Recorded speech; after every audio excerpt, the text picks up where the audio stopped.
Kere, visitor. You are about to embark on a journey of discovery through the rich and fascinating history of classical Greece. You'll become fully immersed in the painstakingly detailed world built for Assassin's Creed Odyssey, which you are free to explore at your own pace, without any danger or time pressure.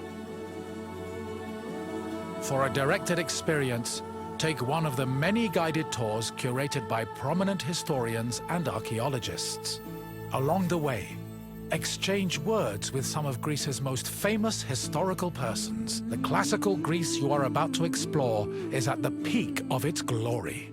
This period is synonymous with grand accomplishments of the physical and the mental.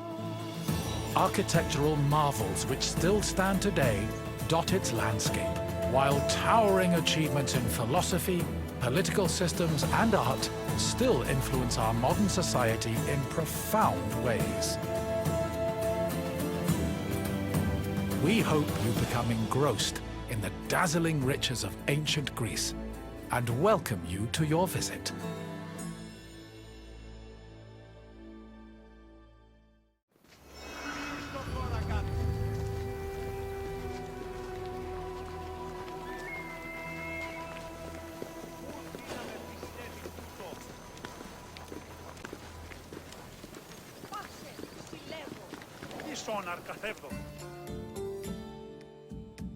Greetings, wanderer, and welcome to the Akropolis, the shining jewel of Athens.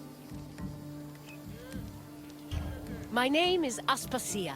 Though I am not originally from Athens, I have climbed to the top of its social ladder using my wit and intellect. I've even earned the love of Pericles, one of the most powerful men in the city. The mind truly is a beautiful thing. Personally, I think the Acropolis is one of, if not the, greatest place in all of Greece. Though, considering it was the project of my partner, Pericles, I may be a touch biased. The Acropolis of Athens is a bastion of art and culture worthy of the gods themselves. Within this citadel, you will find many important sacred buildings, as well as some of the most magnificent art in all of Greece. You are in for a very enlightening visit. When you're done, come find me, and we can discuss the things you have seen. Farewell for now.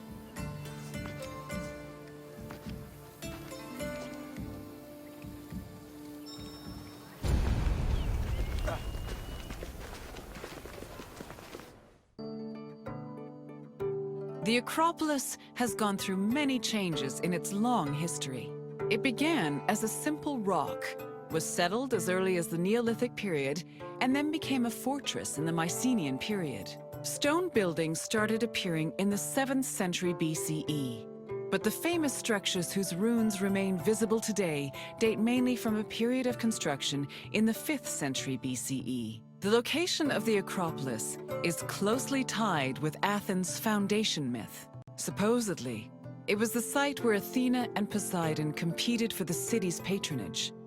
This connection gave the Acropolis a sacred aura, and it was considered the religious heart of the city.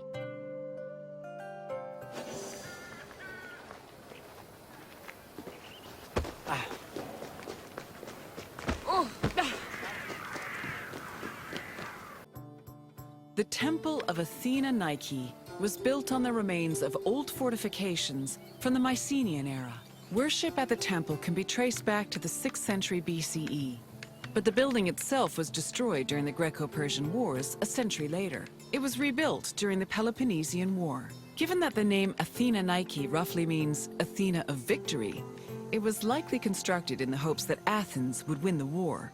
Unusually, the temple depicts historical scenes of battles against the Persians instead of the more mythologically inclined art of other Greek buildings. The temple's priestess was chosen randomly among the Athenians and received a salary of 50 drachmae annually, along with skins and trophies from sacrificed animals.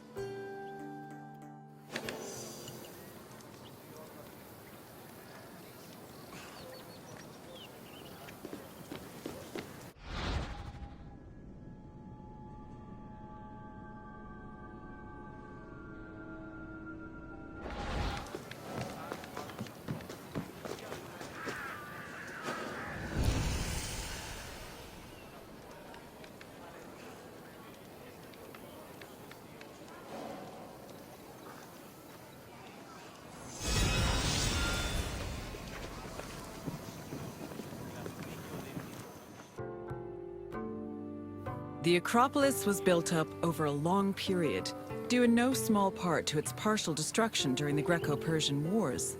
It was in the 5th century BCE, though, that the Acropolis received its most significant improvements. This period was an extremely prosperous time for Athens, both financially and culturally. With a booming economy bolstered by trade and the Lavrion silver mines, Pericles, the leader of Athens, financed a huge project to rebuild the citadel. He enlisted the help of renowned artists, like the sculptor Phidias, as well as the architects Iktinos and Callicrates. Together, they erected buildings like the Parthenon and the Propylaea Gateway. Pericles' goal was to make the Acropolis into a glorious monument to the gods and to mortal Athenians.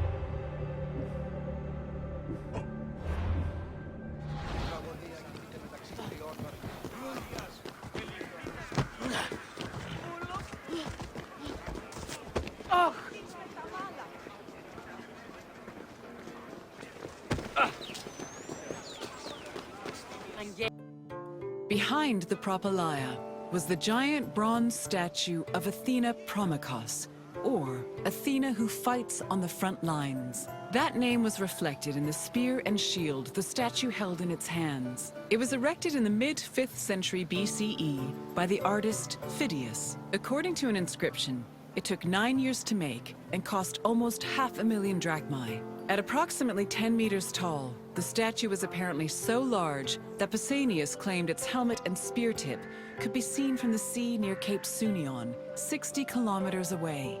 The ornamentation on the statue's shield was engraved by the metalsmith Mies.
The Aerophoroi were young girls between the ages of 7 and 11 who were in charge of special rites.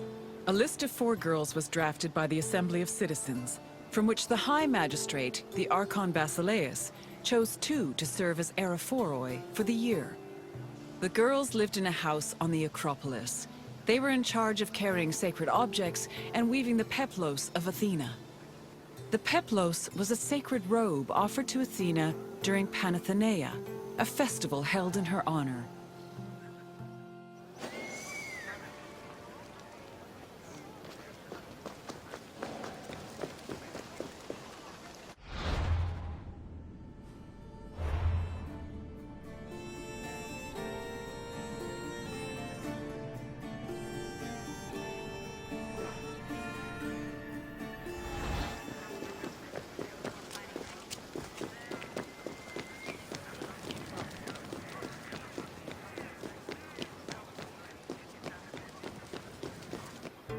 The Erechtheion was an atypical temple. It was dedicated not only to Athena Piraeus, but also to Kekrops, the mythical founder of Athens, his son Erechtheos, and even Poseidon, the sea god who challenged Athena for possession of the city. The temple was divided into sections. The eastern part housed a statue dedicated to Athena, while the western section jointly belonged to Poseidon and Erechtheos. Meanwhile, King Kekrop's grave was believed to be under the caryatid porch. Under the temple was a crypt that was said to contain the sacred snakes of Athena. The snakes may have had a sweet tooth because the priestesses of Athena allegedly fed them honey cakes.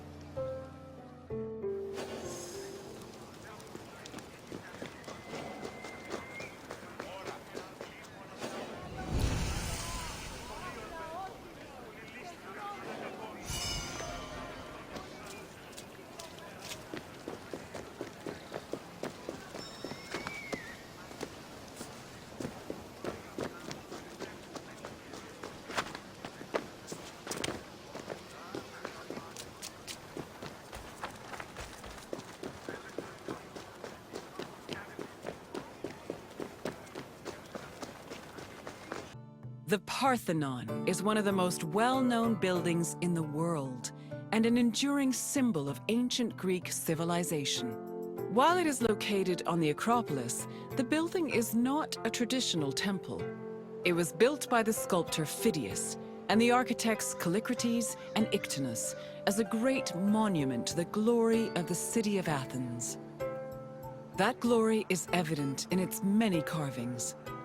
One of the most carved monuments in Greek architecture, the Parthenon's decorations depict several mythological scenes.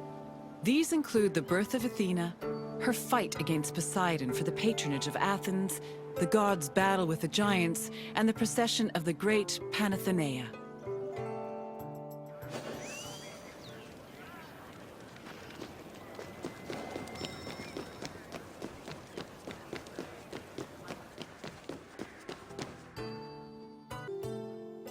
The Parthenon's inner chamber, or cella, contained a massive statue of Athena that was considered to be one of the sculptor Phidias's greatest masterpieces. The statue was chryselephantine, a combination of gold and ivory. To justify the steep cost of its construction, Pericles told Athenians that the statue was a gold reserve, which could be disassembled in times of economic distress. The cella also allegedly contained a pool, whose main purpose was to control the room's humidity, which helped preserve the statue's ivory.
Athens' treasury was located in the Parthenon, where it was believed to be protected by Athena herself.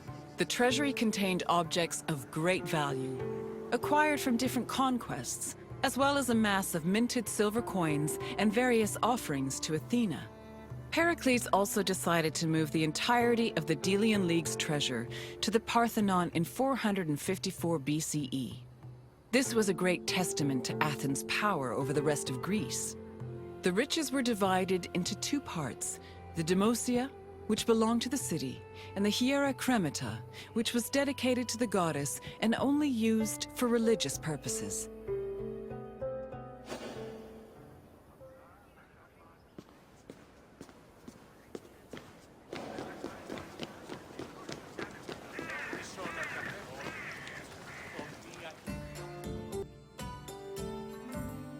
And what did you think of the Akropolis?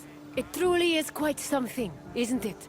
A sacred sanctuary and an architectural marvel, all in one. If you have any questions, don't hesitate to ask.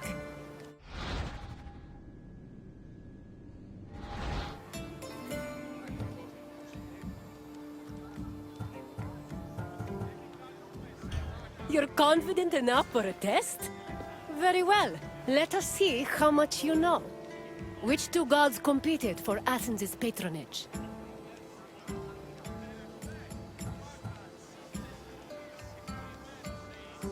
Correct. It was Poseidon and Athena who fought for Athens' patronage. As for who won, the answer is in the city's name. On to the next question. Who sculpted the statue of Athena in the Parthenon? Correct. The renowned sculptor Phidias made the statue, which was considered one of his masterpieces.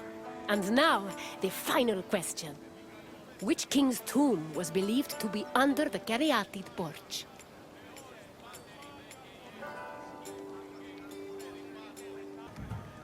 That is correct. Kekrops was the mythological first king of Athens, and his tomb was said to be under the Erechtheion. It seems you know much about this place. Well done, Wanderer.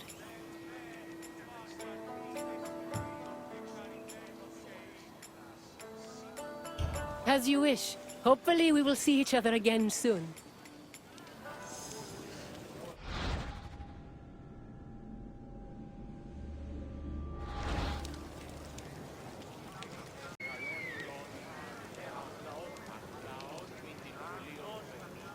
And what did you think of the Akropolis?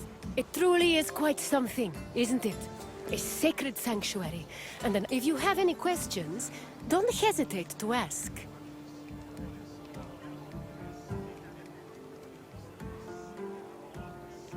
Very well.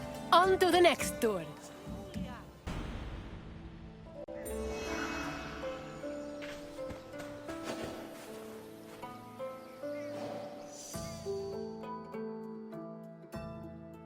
Welcome, traveler, to the ruins of Mycenae.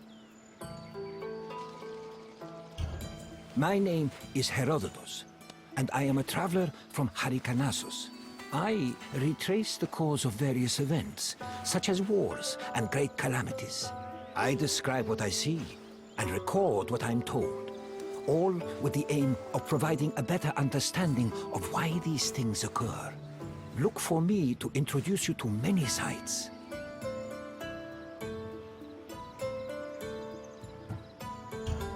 It is humbling to stand in the remnants of such a great civilization.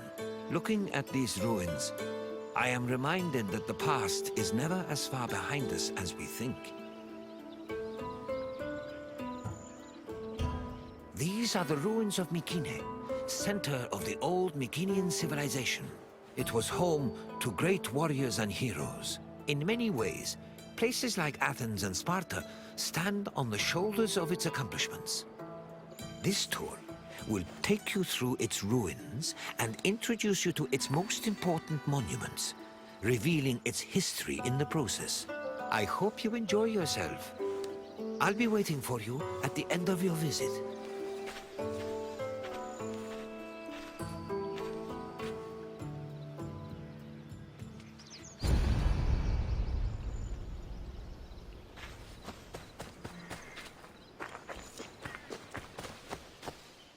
The Mycenaean civilization flourished in the Late Bronze Age between 1600 and 1200 BCE. During this period, it was mainly located in the Peloponnese and central Greece. Mycenaeans were known for exploring distant lands. Notably, they battled the Hittite-allied city of Volusa in a conflict that was believed to be the inspiration for Homer's Trojan War. But the Mycenaean people didn't only travel to fight. They learned much from their neighbors, the Minoans of Crete, such as how to write syllabic script on clay tablets. Such tablets provide evidence that Mycenaeans spoke an early form of Greek. They also tell of how great Mycenaean kings ruled over their warriors from opulent palaces in places like Mycenae, Thebes, and Knossos.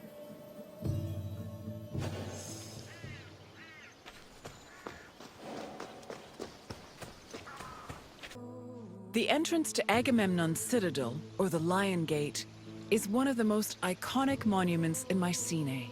It is impressive for both its height and for the intimidating rendering on its relief, which depicts two lions standing on either side of a column. Unfortunately, the lions' heads, which were presumably made of a precious metal or higher quality stone, have been lost to time. The gate was most likely meant to greet a triumphant king returning home from successful military campaigns and to awe foreign visitors.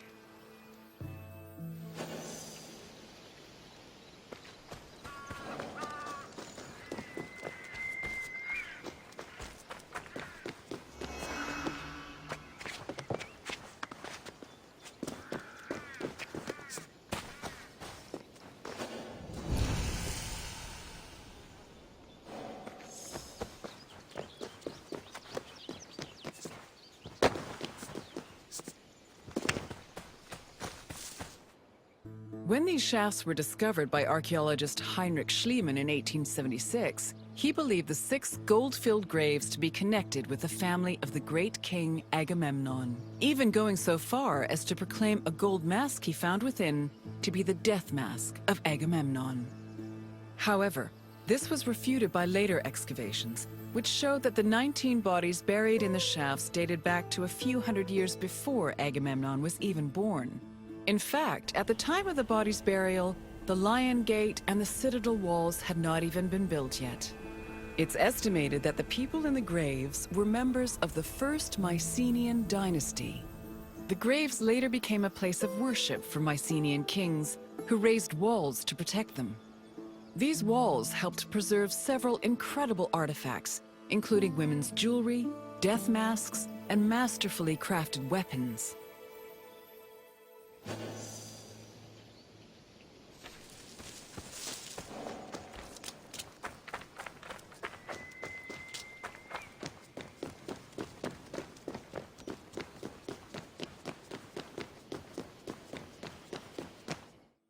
By 1250 BCE, Mycenae was at the height of its power, and its living quarters and workshops were numerous. Houses were built everywhere, from the top of the palace's hill near the king's residence, to the slopes and terraces within the walls, to the nearby hills outside the citadel. At one point, the citadel's walls even had to be enlarged to make room for more quarters. The people who lived inside the citadel were those with high status in either the military, religious, or administrative sectors of the kingdom.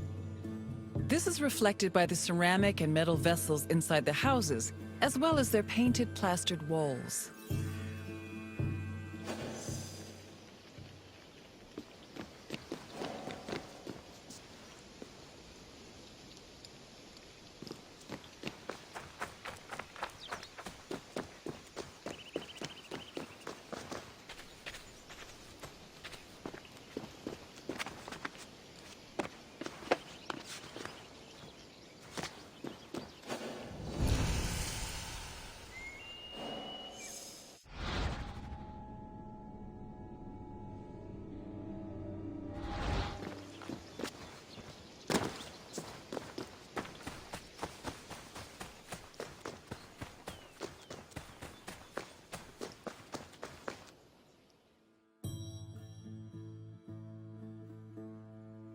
A traveler seeking an audience with the king would have first ascended a steep ramp from the Lion Gate to the citadel's summit. Here, they would have walked into the palatial complex through a grand entrance called the Propylon. Once inside, their gaze would immediately be drawn to the palace's main hall, a monumental area known as the Megaron. The vividly decorated Megaron, which glittered with precious objects and colorful frescoes in its heyday, was where the king would have received the traveler. If the king was feeling generous, he would have shared with the visitor the palace's most marvelous feature, its commanding and majestic view, which stretched from the plain of Argos to the gleaming Aegean Sea.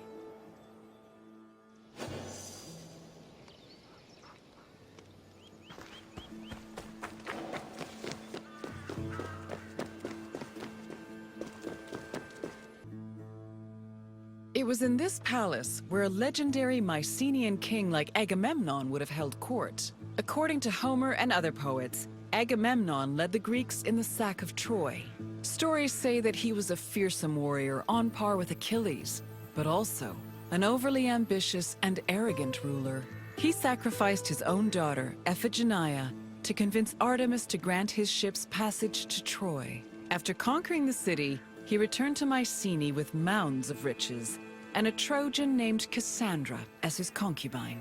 Agamemnon's wife Clytemnestra was not pleased with her husband's sacrifice of their daughter. She plotted to murder her husband out of anger.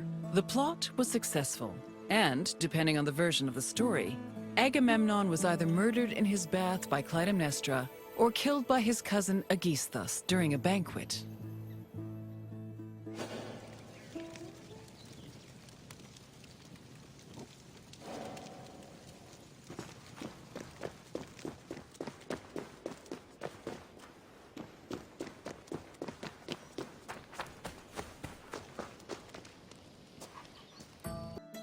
You've completed the tour. I trust it was an eye-opening experience. Though it did not last, Mycenae was a sort of precursor to what would eventually become the Greek civilization we know today. It's important we remember them, if only to avoid repeating their mistakes. Now, what else would you like to do? Then let's begin. First, I have quite a simple question. Which ancient city may have been the inspiration for Homer's depiction of Troy? Yes, the Mycenaeans' conflict with the city of Wilusa allegedly inspired Homer's Trojan War. Now, for the second question.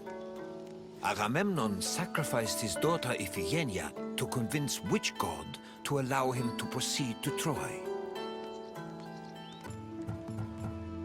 Yes, Agamemnon sacrificed Iphigenia to reconcile with Artemis, who then allowed his ships to pass to Troy. Now, one last question. What was the name of Agamemnon's Trojan concubine? Correct. Following the sack of Troy, Agamemnon sailed home with the Trojan prophetess named Cassandra. You've studied the ruins well, traveler. Then, I suppose this is farewell. At least for now. Safe travels.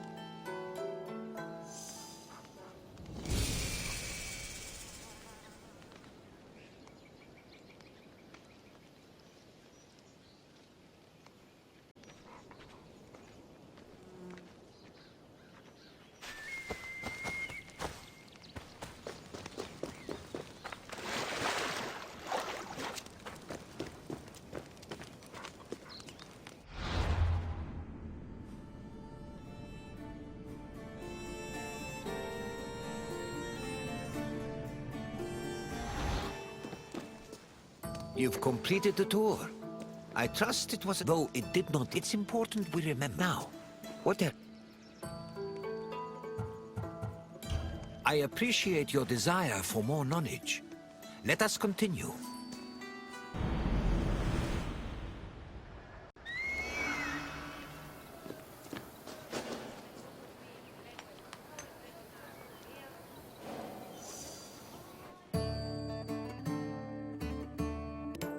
Welcome, friend, to this especially sacred part of the Olympian sanctuary. My name is Varnavas, and I am a ship captain. Don't be fooled by my scarred eye. Though I've seen my share of combat, I mostly stick to trading these days. Well, trading and introducing visitors like you to wonderful sights like this.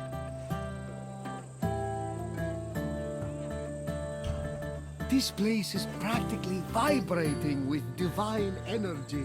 I feel like if I look over my shoulder right now, Zeus will be staring back at me.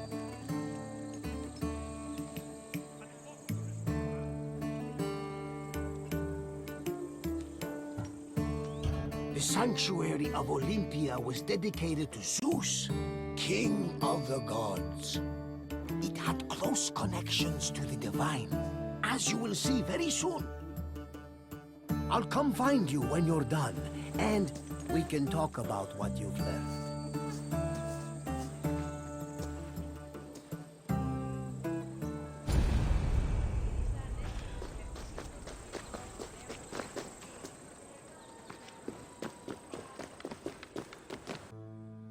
This workshop was built for the renowned sculptor Phidias after his work on the Acropolis of Athens. In 435 BCE, Phidias came to Olympia to begin working on the great chryselephantine statue of Zeus. He died 5 years later, shortly after completing his masterpiece. This grand statue would become one of the 7 wonders of the ancient world. Phidias's workshop was located right next to the Temple of Zeus. Its structure has been well preserved, mostly owing to its conversion to a church in the 5th century CE. Archaeologists have also discovered lots of ancient materials in the surrounding area, such as casting molds and sculpting tools. The most famous artifact, however, is a cup bearing an inscription that aggressively states, "I belong to Phidias."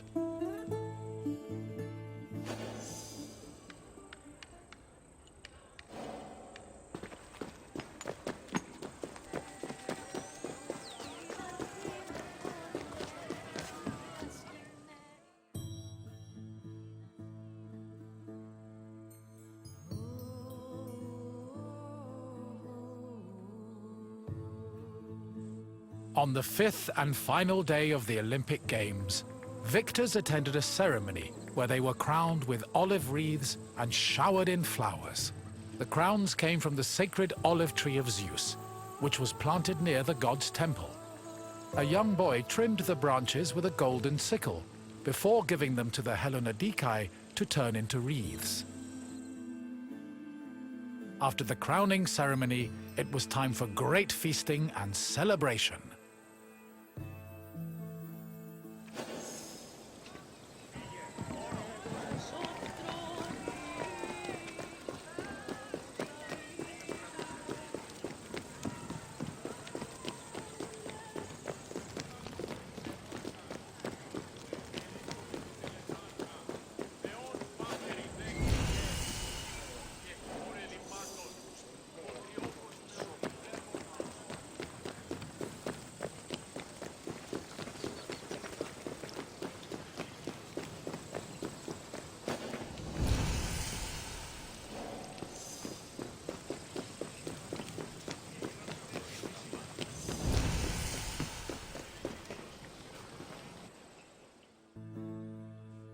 Pelops was both a legendary Greek hero and the mythical founder of the Olympic Games.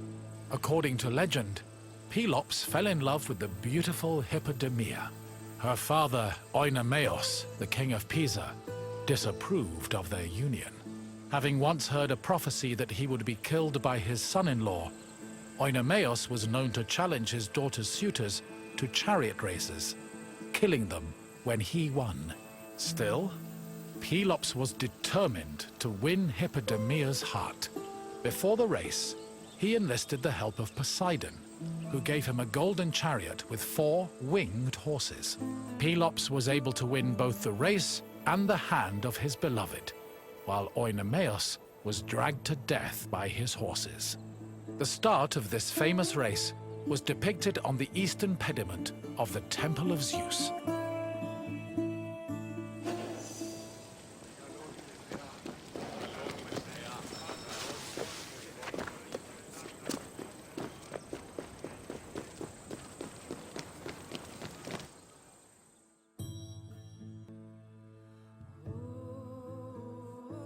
The Heraion was a temple dedicated to Hera. It is one of the oldest temples in the sanctuary. dating back to approximately 590 BCE. The structure included columns painted with images of women who won the Heraia, an athletic competition made up of running events. Every 4 years, 16 women were chosen to make a veil dedicated to Hera. These women also organized the competition, though they did not compete in it. The Heraia was unique for its focus on female athletes, in contrast to the male-exclusive Olympic Games.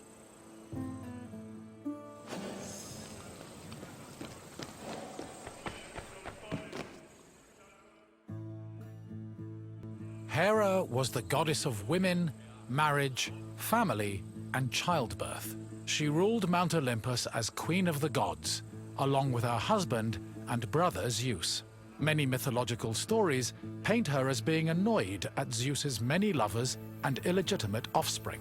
In Greek art, Hera is usually depicted as matronly and regal, often wearing a crown or sitting on a throne.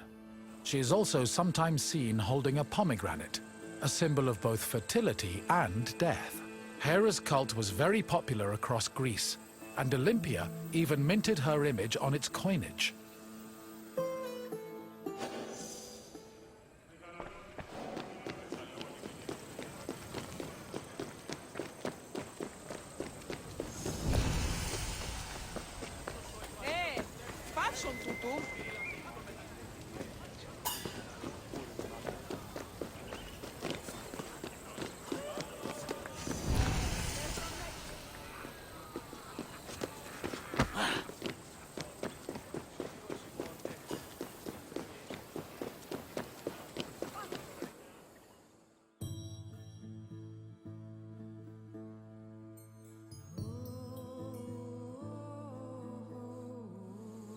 One of the highlights of the Olympic Games was a ceremony that took place on the third day of the festival.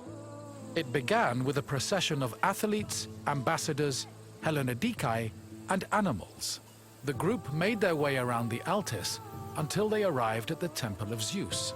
Then the animals were brought in front of the altar of Zeus and offered as a sacrifice.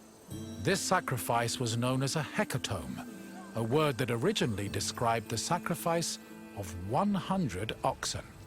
During the hecatomb, the bones and legs of the animals were burned and carried to the top of a mound of ashes from previous sacrifices.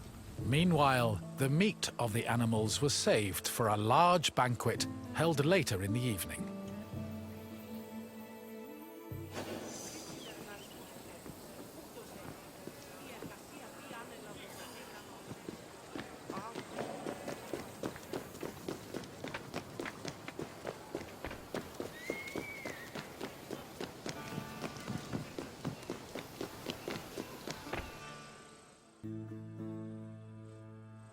The Olympic Games were dedicated to Zeus, and all the ceremonies and events were hosted in his honor. It is no surprise that the largest temple in the sanctuary was the Temple of Zeus. While most temples were restricted to priests, the Temple of Zeus welcomed all who visited Olympia. This openness was most likely meant to show off the gold and ivory statue of Zeus that stood within the temple's walls. The building also featured art depicting both versions of the Olympic festival's founding myth. The eastern pediment showed a scene from the legendary race between Pelops and Oinomaos. The temple's metapiece, meanwhile, showed the 12 labors of Heracles, the other mythical founder of the games.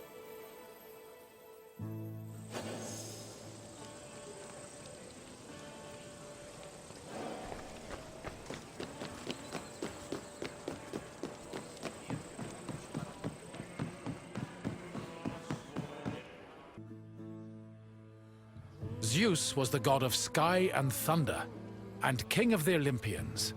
He ruled the world from his home on Mount Olympus. The child of Cronus the Titan, Zeus overthrew his father and cast the Titans out in a great battle known as the Titanomachy. He had children of his own with his wife Hera, including Ares, Hephaestus, Hebe, and Eileithyia. He also had many children without Hera, much to her consternation, but there are too many to list here. Zeus was believed to have control over the lives of mortals, as his many epithets attest to. For example, his title Hawkios made him a keeper of oaths, while Xenios was the name conferred to him as a protector of hospitality. In Greek art, Zeus was usually depicted holding a thunderbolt and sitting on a throne, befitting his position as king.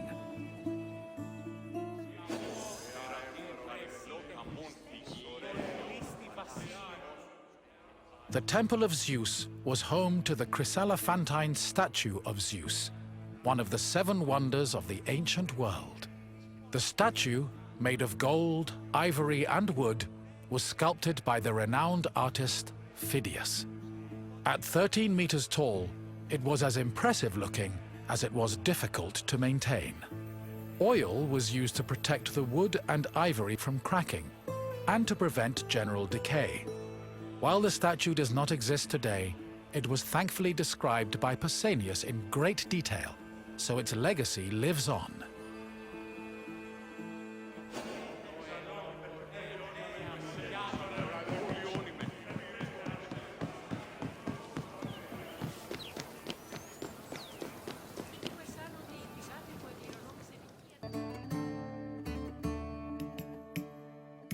Hello again! I hope you enjoyed your visit and feel a little bit closer to the gods. Well, as close as a mortal can get. Is there anything else you'd like to do? Excellent! Let's see what you remember. Your first question is a simple one. Which goddess was Zeus's wife? Correct! Not only was Hera Zeus's wife, she was his sister as well. But let's move on to the next question. What kind of contest did Pelops win in his quest to marry Hippodamia? Yes, Pelops won a chariot race, thanks to Poseidon's help. And now, the final question. What was inscribed on the cup found near Phidias' workshop? Correct! Apparently, Phidias was very possessive of his things. Perhaps someone from the sanctuary kept stealing them. But I'm getting off track. Excellent work, friend! You honor the gods with your great wisdom.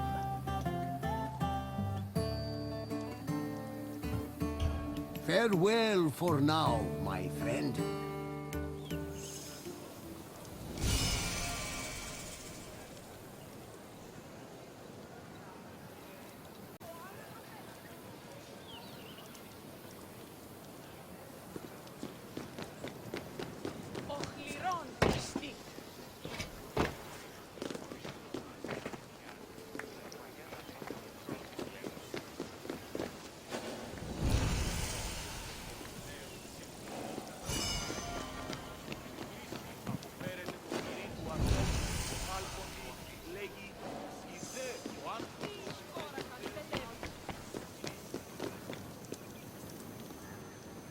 Hello again!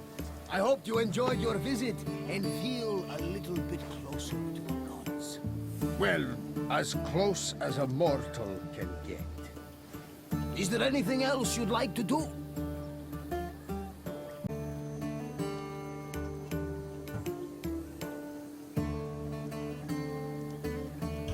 Of course!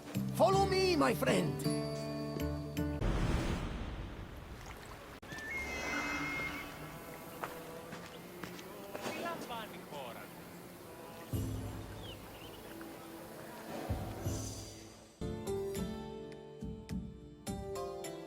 Greetings, wanderer, and welcome to the Agora of Athens.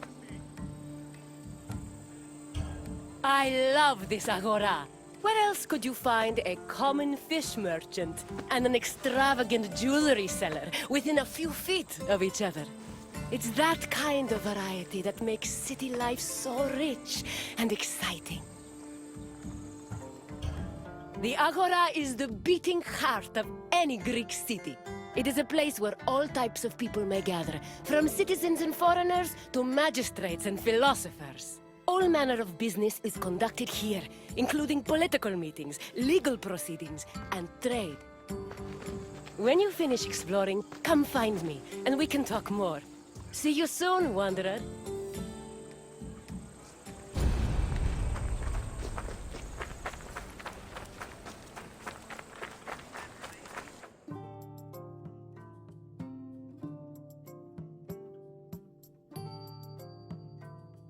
The Agora was the civic center of Athens, but it wasn't only frequented by politicians and city officials. The area housed a market where people could purchase food and other goods from merchants. It was also frequented by philosophers, who used the public space to establish schools and pass on their teachings to students. Religion had its place as well. Temples dedicated to Hephaestus and Apollo were located in the Agora, along with the altar of the 12 gods and the monument of the eponymous heroes.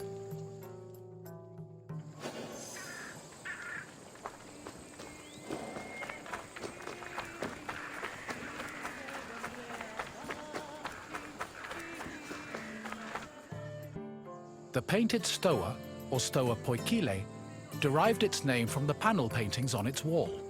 The paintings were created in the 5th century BCE by famous artists like Polygnotus and depicted Greek military victories like the Battle of Marathon. The stoa served as a public meeting place for citizens, but it was especially popular with philosophers who used the space to pass on their teachings. In 301 BCE, the philosopher Zeno of Kition chose the stoa poikile as the location for his school of philosophy, the appropriately dubbed Stoicism. Is fantasian, pleo.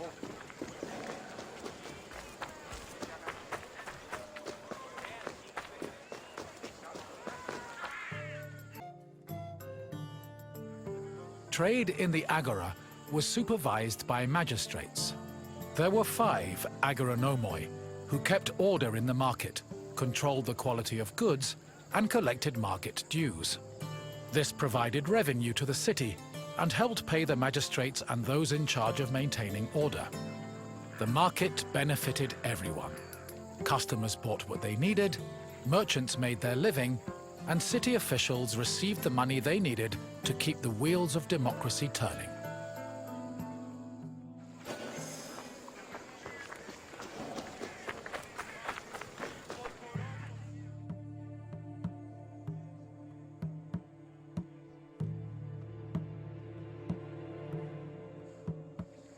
The original Temple of Apollo Patros was built around 535 BCE by Pisistratos, but was destroyed by the Persians during their invasion a few decades later. It long remained in ruins, except for the altar, which was left standing as a reminder of the Persian sacrilege. Eventually, a new temple was built in the 4th century BCE. Inside was a statue made by Euphranor, the same artist who painted in the Stoa of Zeus. The temple held special significance in Athens, as it was connected to the origin of the city's people. The name Patros, meaning fatherly, referenced the belief that Apollo was the father of Aeon, founder of the Ionian Greeks, from whom all Athenians are descended.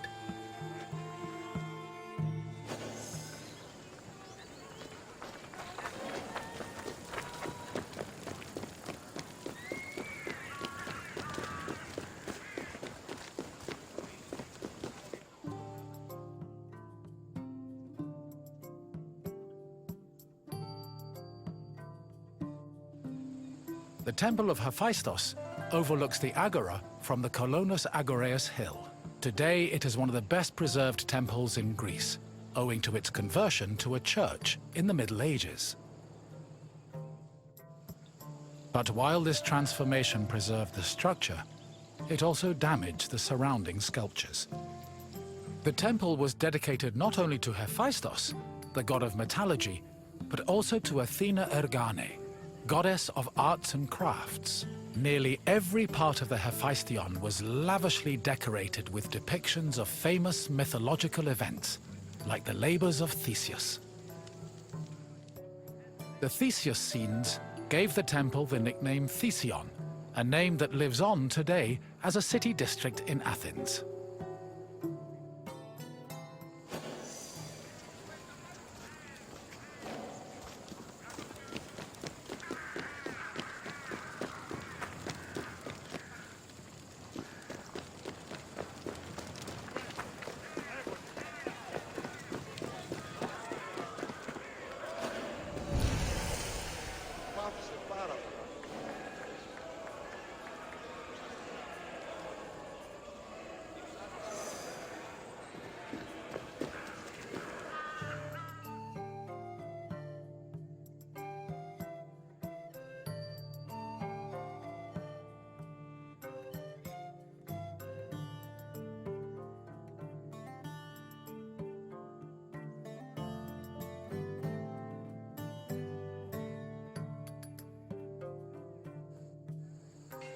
The Bouleuterion was another building in the Agora that contributed to the democratic process. It housed the Athenian Council of Citizens, the Boulei. This council of 500 was composed of 50 members from each Greek tribe, all of whom served a one-year term. They were chosen by lot from among citizens over 30. Every month, one group of 50 was chosen to lead the Boulei's executive committee, the Prytaneis. The Prytaneis met every day of the month and called meetings of the full council in the Bouleuterion, where they spent their time discussing bills.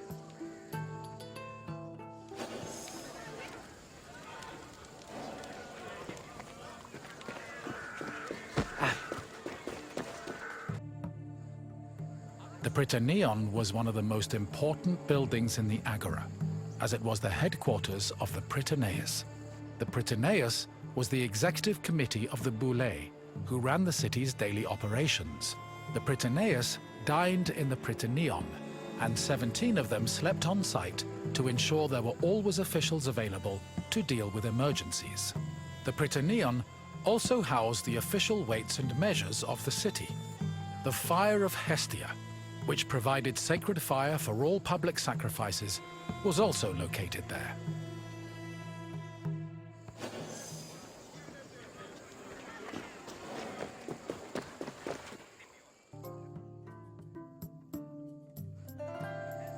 The Heliaia was the most important court in Athens and was presided over by a group of judges called Heliasts.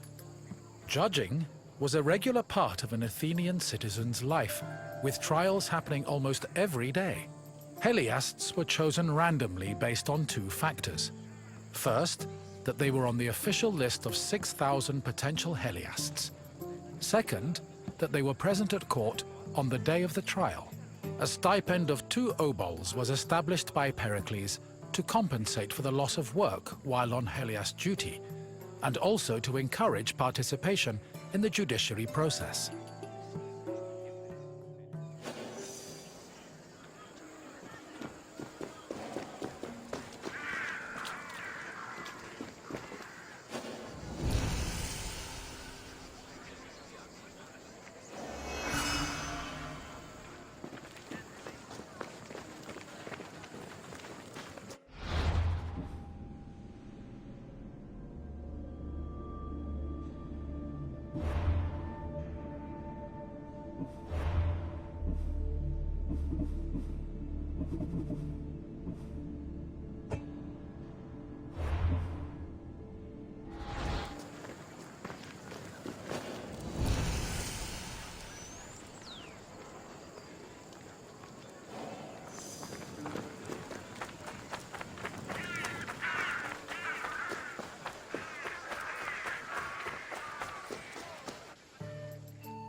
In the Agora, an Athenian could buy and sell many different products.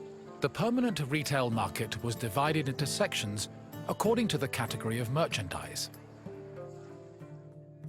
Merchants and craftsmen who worked in the market could be citizens, foreigners, or even freed slaves. They sold everything from food and clothes to jewelry and slaves. With so much variety, competition was fierce, and that competition helped regulate the market's prices.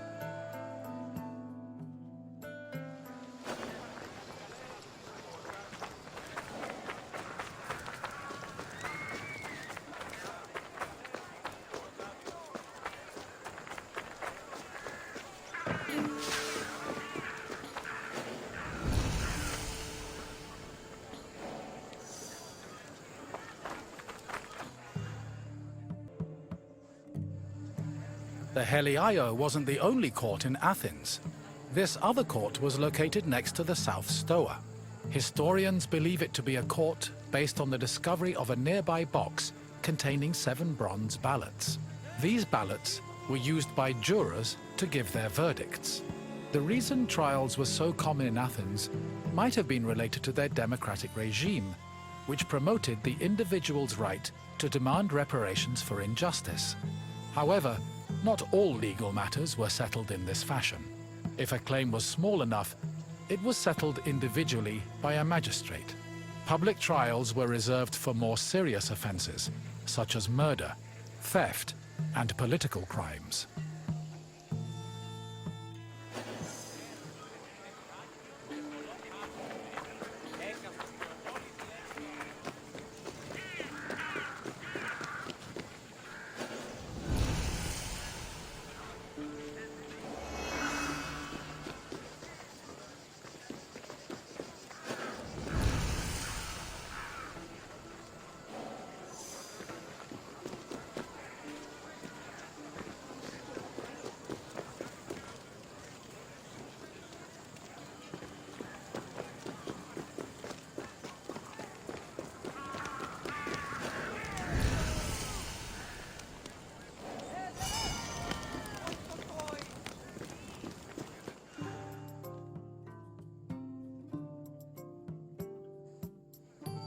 The mint was where the city made its coinage. It is believed that Athens' mint was in the city's Agora, as modern excavations have turned up small disc-shaped pieces of metal used to make coins. Much of the silver required for minting coinage came from the Lavrion silver mines. Athens was so dependent on the mines that when they lost them during the Peloponnesian War, the city was forced to melt down a gold statue of Athena to mint gold coins and avert a monetary crisis.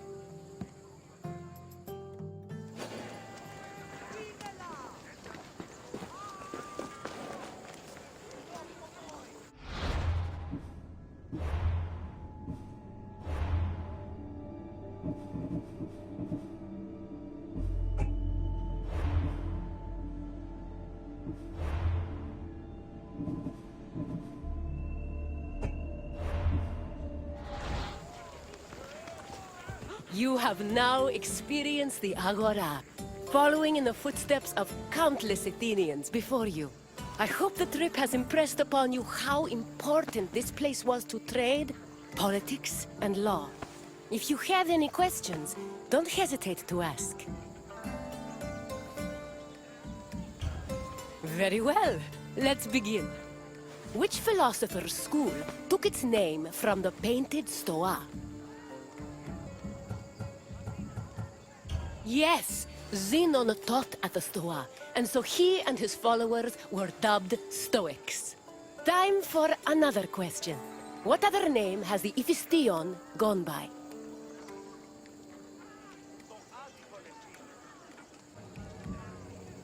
Correct. The name was inspired by the scenes showing the hero Theseus, which decorate the temple. Only one question left.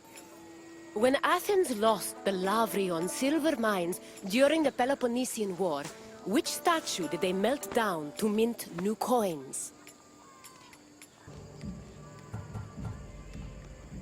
Correct.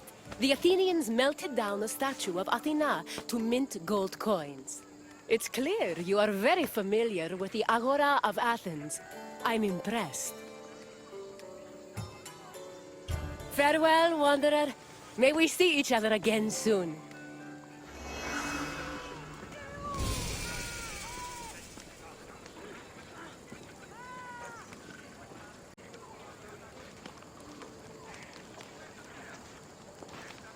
You have now experienced the Agora, following in the footsteps of countless Athenians before you. I hope the trip has impressed upon you how important this place was to trade, politics, and law. If you have any questions, don't hesitate to ask. As you wish. Let's see what else Greece has in store for you.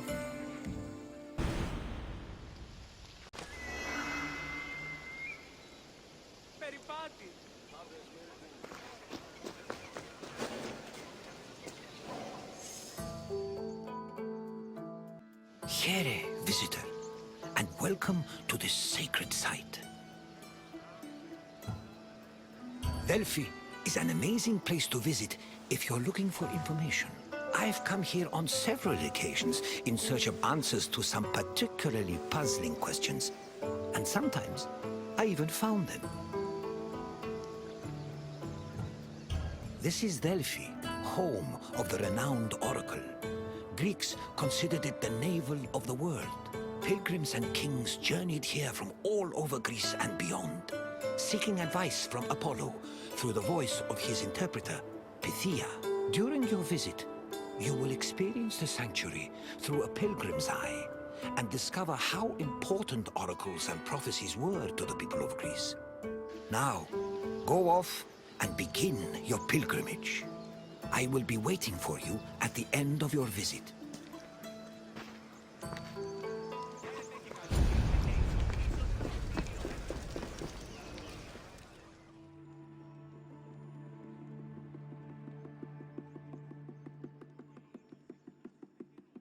On their journey to the Temple of Apollo, pilgrims walked this sacred path up Mount Parnassus. The summer sun beat down hot on their backs. Along the way, they took in the magnificent monuments, treasuries, and statues that adorned the road. These landmarks were tokens of people's reverence for the oracle's benevolence. All were dedicated to Apollo, and most were offered by cities to commemorate military victories. The monuments represented not only their donors' piety, but also their power and wealth. The sanctity of Delphi has endured to the present day, and visitors still take this very same route.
One of the most impressive dedications to Apollo came from the Cnidians, a Greek population that colonized the island of Lipari, north of Sicily. The story behind this dedication is notable. The Cnidians were at war with the Etruscans in the Tyrrhenian Sea. Seeking a good omen, the Cnidians consulted the oracle, and following her advice, they successfully captured 20 enemy ships. To thank Apollo, they offered the god the same number of statues as ships seized.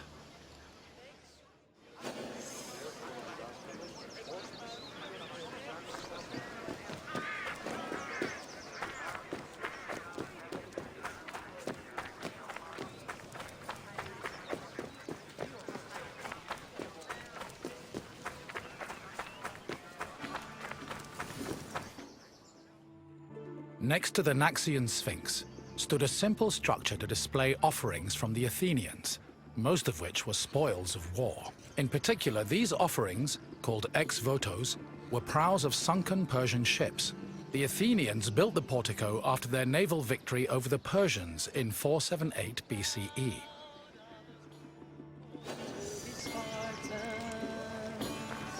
They'll ride through the fire.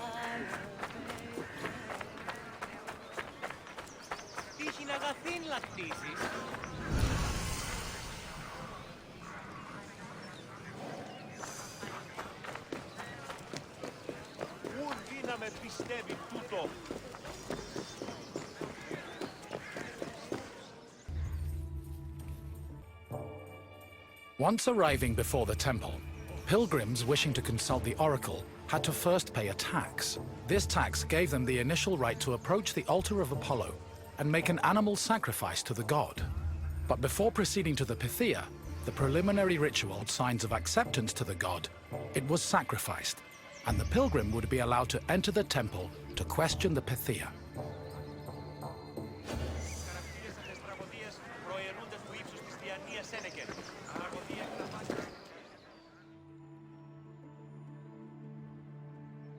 At last we arrive at the Temple of Apollo, where the oracle relayed her prophecies. The temple was the final destination of those seeking an audience with the Pythia, and its appearance matched the majesty of its purpose.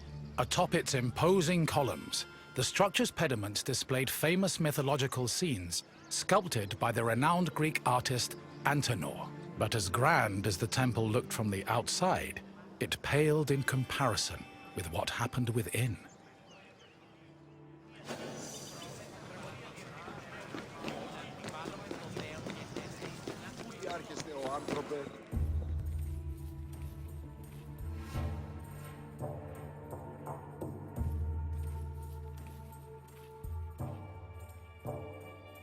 Prophecies were given in the most restricted part of the temple, the adytum, by a chaste woman known as the Pythia. Before delivering prophecies, she first purified herself with water, then burned laurel leaves and barley flour to begin the ritual. Finally, while seated on a tripod surrounded by offerings, the Pythia delivered Apollo's messages. Her words were often strange and indecipherable, and required further interpretation by the temple's priests. Despite much research, the exact causes of the oracle's behavior while prophesying are debated to this day.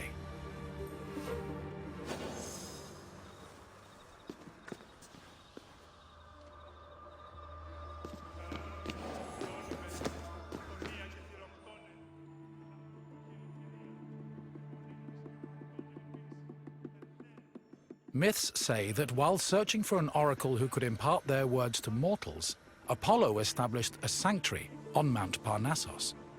Apollo took over this site by slaying its sinister guardian, the snake-like Pytho.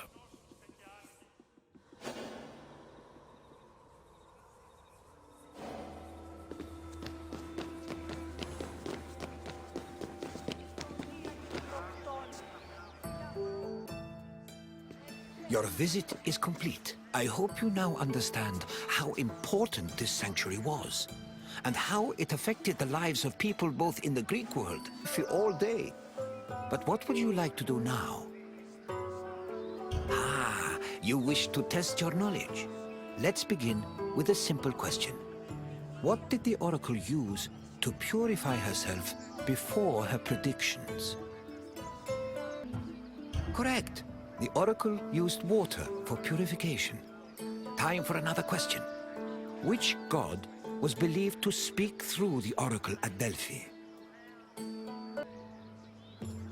Yes, the oracle allegedly spoke the words of Apollo, which were then interpreted by priests. One final question for you. Delphi is situated on which mountain?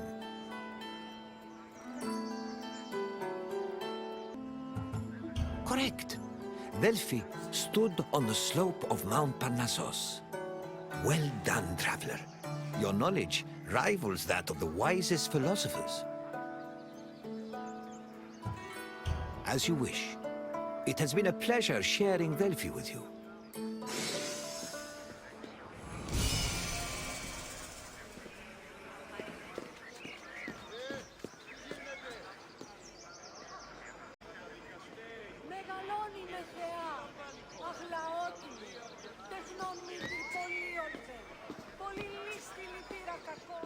Your visit is complete. I hope you now understand how important this sanctuary was, and how it affected the lives of people both in the Greek world and beyond its borders. To be honest, I could speak about Delphi all day. But what would you like to do now? Of course. Follow me.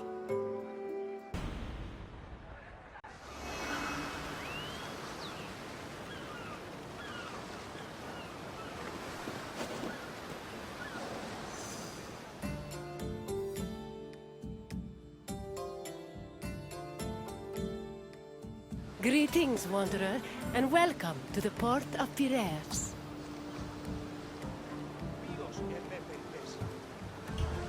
Piraeus is one of the busiest, most important ports in the Greek world. Money flows through here like a river that runs all the way to Athens. Acting as a port for Athens, Piraeus welcomed merchants, goods, and travelers from all over the world. It was a central part of Athens' economy, but it was also fortified enough to protect the city's considerable fleet.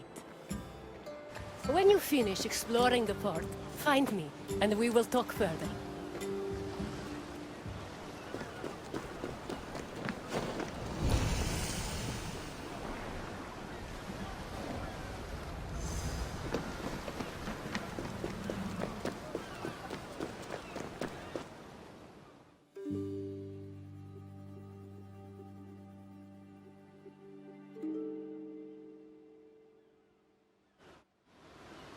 Piraeus, a peninsula southwest of Athens, became the city's main port after the politician Themistocles encouraged the development of its natural harbors. These developments led to the gradual abandonment of the older harbor of Phaleron. Piraeus's fortifications were further developed by Cimon and Pericles, along with the long walls, which ensured goods could still be moved during sieges. Piraeus was divided into three main sectors: the military port, the emporion, and the residential area. By the 5th century BCE, it had become not only Athens' naval headquarters, but also the mercantile center of the Mediterranean.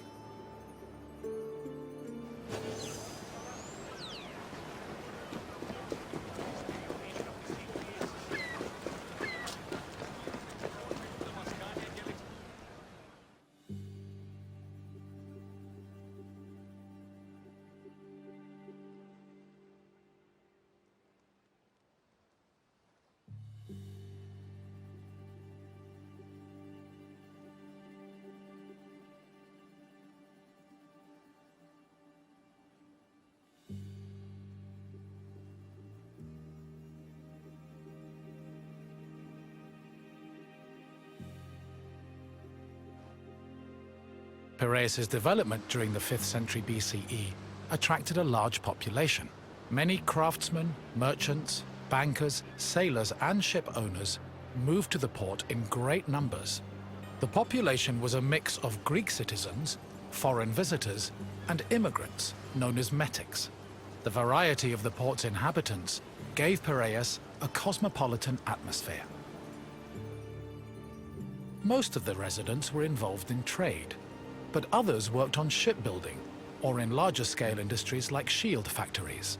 Piraeus's commercial focus offered many opportunities for those seeking to increase their wealth and status. One such rags-to-riches tale is that of Passion, a slave who eventually became a citizen and earned a fortune.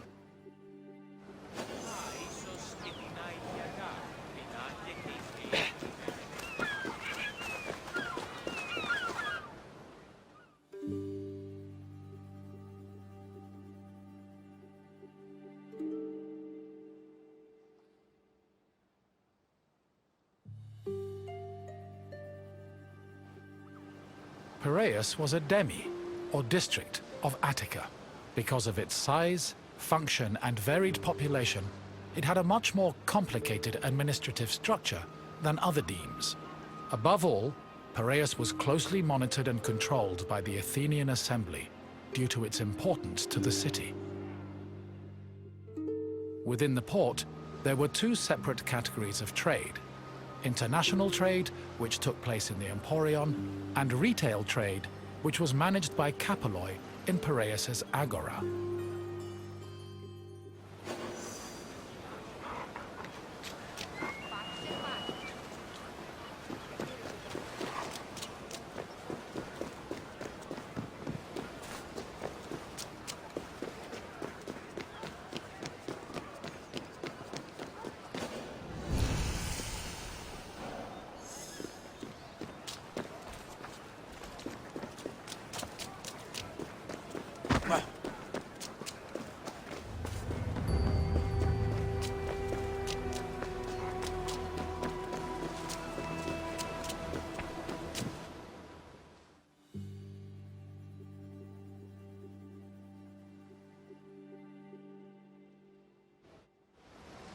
The Emporion was a commercial port dedicated to trading goods from overseas. All international transactions were required to be made within its limits and needed to be exclusively wholesale. Elected magistrates managed all business and laws in the port. Meanwhile, port authorities known as Epimelites oversaw trade and took care of the regulation of prices. This was an especially crucial duty, as the amount of supplies and goods could fluctuate wildly based on factors like bad harvests or lost cargo.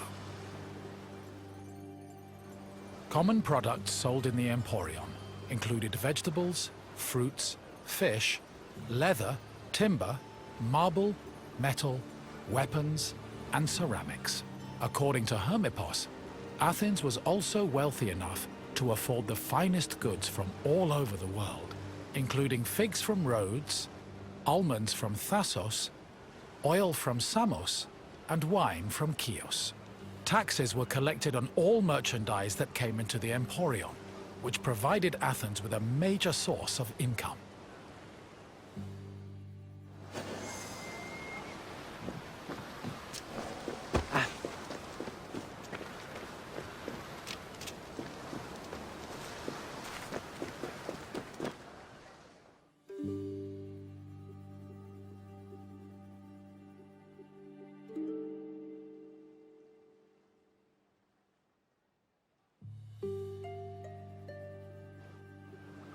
After arriving in the Emporion, merchants set up samples of their goods in a display area called the Deigma.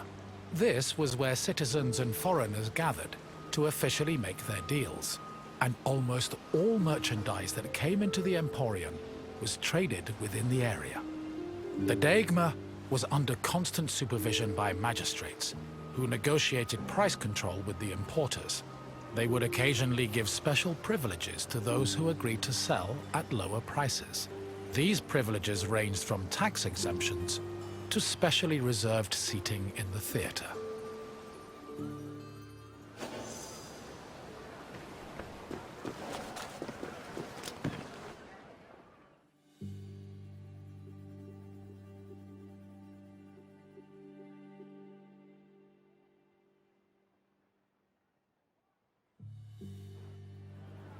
Piraeus was a deme, and as such was supervised by a magistrate called the Demarchos.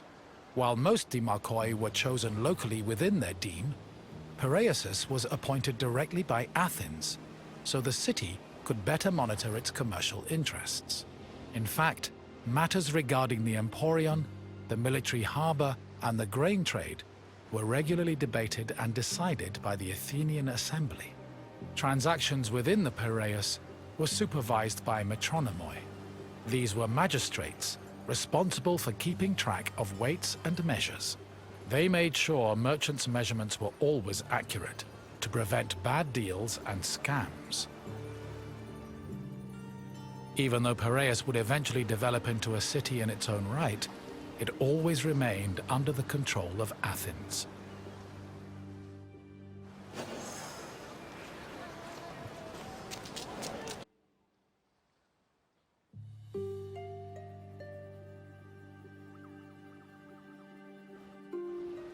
A commercial tax of 2%, or a pentecost, was placed on all cargo entering and leaving Piraeus. The tax was collected by a group of 5 people called Pentecostologoi. According to Andocides, this position could be bought for the hefty sum of 30 talents, or 180,000 drachmae. However, most of these officials made a profit of up to 6 talents, making the job very lucrative. While merchants were responsible for setting the value of their goods, Pentecostologoi had the power to challenge the value, if they saw fit. Furthermore, merchants were required to register with these officials before they could transport, display, and sell their goods. Overall, this system provided Piraeus, and by extension Athens, with a tremendous amount of money.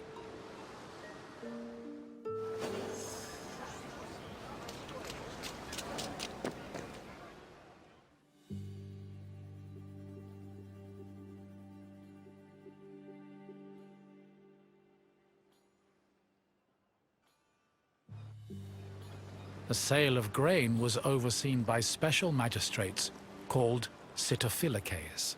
Since some Greek cities had a grain deficiency and relied heavily on imports, these officials were extremely important. Their duties encompassed all aspects of grain commerce, including price control and profit margins, to ensure Athens remained well-fed. This is no surprise. Grain was so important to Athens that 2/3 of all stocks were required to be transported and sold at the city's Agora by law.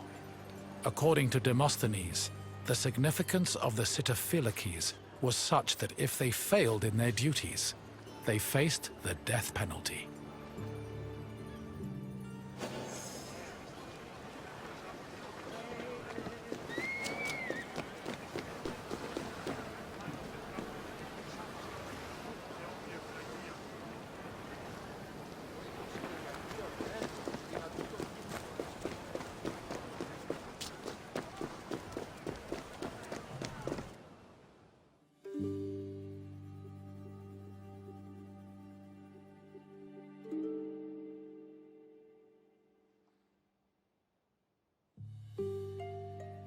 Operated on a foundation of credit and loans.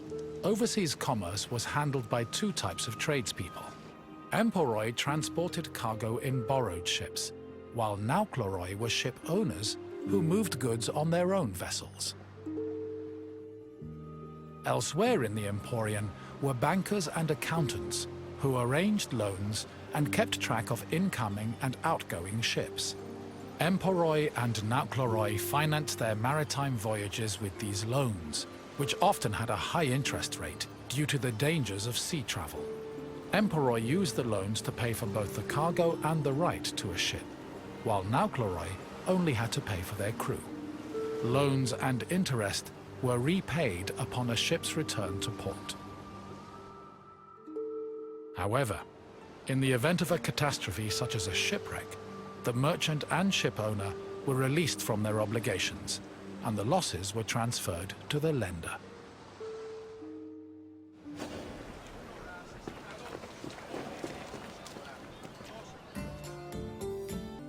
You've returned. I hope you enjoyed your stroll through the port.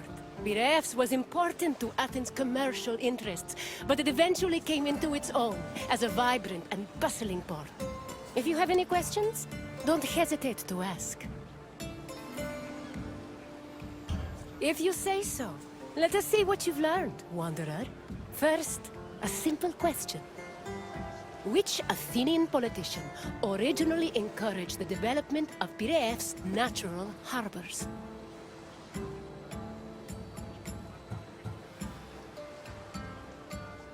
Correct.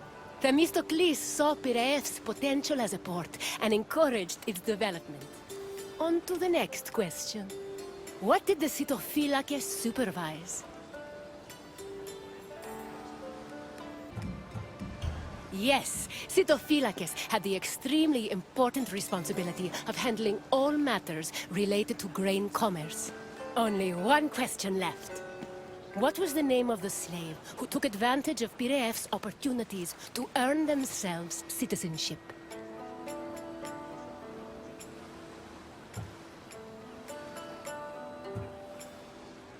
Correct. Passion managed to earn a fortune and achieve citizenship thanks to both his bank and a successful shield business. Your knowledge of Piraeus is impressive. Well done, Wanderer.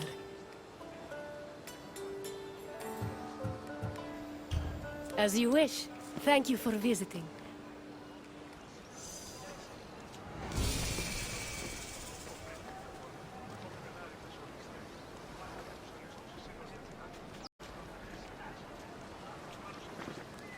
You've returned.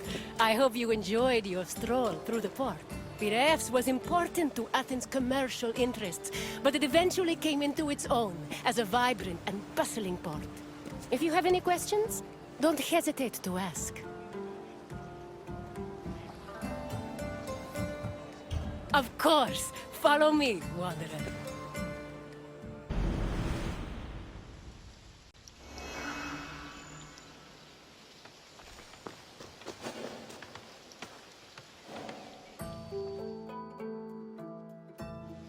Welcome, traveler, to the sanctuary of Asklepios, a place of rest and healing.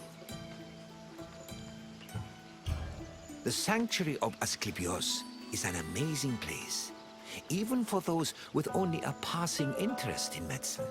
It was a fascinating location, combining the mystical, religious, and scientific. And if someone happened to pass out, they'd luckily be surrounded by skilled physicians. This is the sanctuary of Asklepios, the god of medicine. It was here that the sick and weary came, seeking cures for their ailments. Sometimes the medical practitioners provided the cures, and sometimes the healing came from the gods themselves. This tour will help explain the inner workings of the sanctuary, as well as the unique way the Greeks approached medicine. I hope you enjoy yourself. I'll be waiting for you.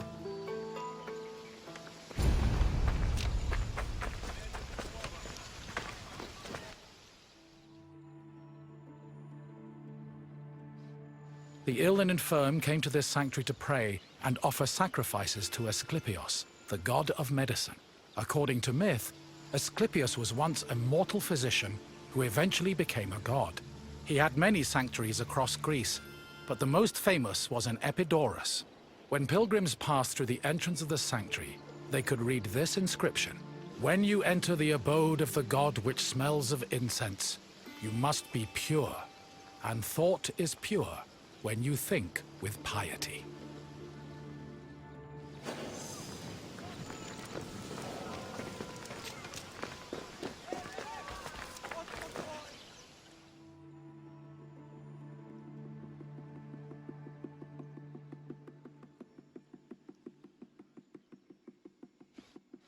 Medical steles constituted a sort of hub between medicine, religion, and the divine. They were slabs with inscriptions that praised Asklepios' virtues and merit, and described his methods of healing. The inscriptions relayed the dreams patients had within the Abaton, one of the most important buildings in the sanctuary. The steles outlined the patient's name, their disease, and how they were cured by Asklepios. They were probably written by the sanctuary's priests, or at least under the priest's supervision. Asklepios was a complex deity. In addition to being a god, he was also a trained physician and disciple of the centaur Chiron.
In ancient Greece, religion was inseparable from rites, processions, and sacrifices.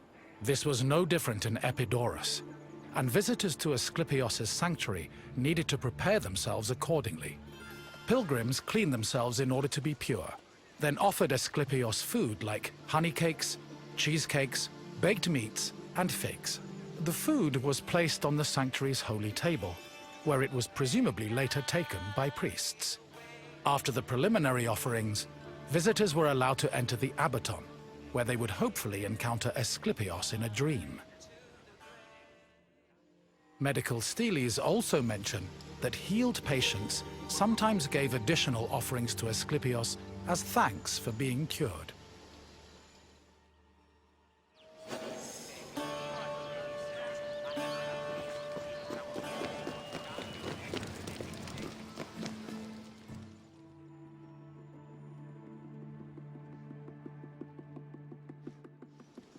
Asklepios was originally born a mortal, and was the product of an affair between the god Apollo and a mortal, Coronis. Apollo killed Coronis after discovering she had been unfaithful, and ordered her body burned on a funeral pyre. However, he rescued his unborn child from Coronis' womb before the fire consumed her body. Apollo gave the baby to the centaur Chiron, who raised Asklepios and taught him to practice medicine. Over time, Asklepios became so skilled in the art of healing, he could even raise the dead. This angered Zeus, who sent Asklepios to Hades with a thunderbolt. Apollo retaliated by killing the Cyclopes responsible for making Zeus's thunderbolts. Then, Zeus revived Asklepios, making him immortal and deifying him in the process. In sculptures, pottery, mosaics, and coins, Asklepios was portrayed holding a staff intertwined with a sacred snake. The staff is a symbol of medicine that still endures to this day.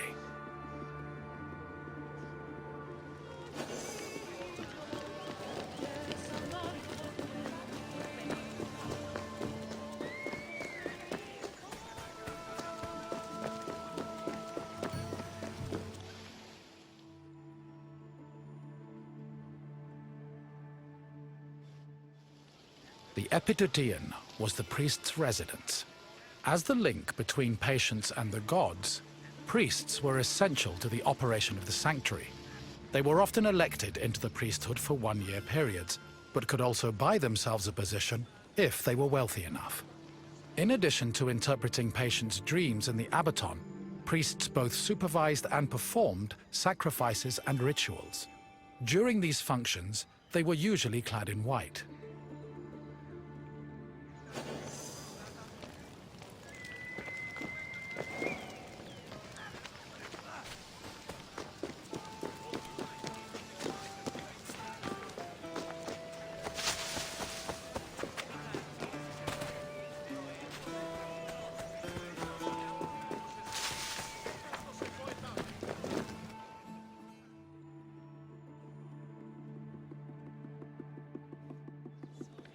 The abaton was built in the northern boundary of the sanctuary, where it surrounded a sacred well whose water was believed to have therapeutic properties. The abaton was where pilgrims went for incubation, or dream rituals. Details of the incubation ritual have been described in unearthed medical steles. They were also noted in Aristophanes' play Plutos, which featured a more comedic view of the process.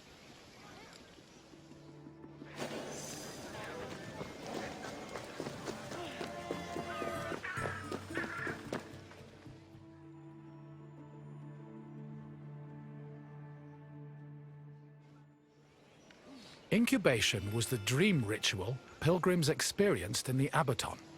After completing the necessary preliminary rituals, pilgrims were allowed to enter the sacred building, where they lay prone. As they took in the smell of burning incense, the sanctuary's priests extinguished the oil lamps and asked them to sleep in silence.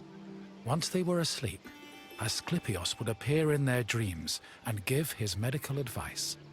The advice included diet and treatment recommendations, as well as requests for specific offerings or religious rituals. Upon waking up, priests interpreted the patient's dreams, unless a patient had been miraculously healed in their sleep. However, if a patient was completely beyond help, they were removed from the abaton. This was to adhere to a ritual law that stated that no one could die or be born within the building.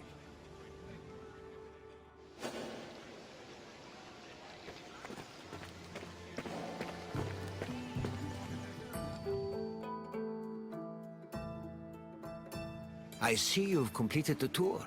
I hope you enjoyed your time in the sanctuary. As you can see, gods and miracles were just as important to the healing process as medicine was. Now, what else would you like to do?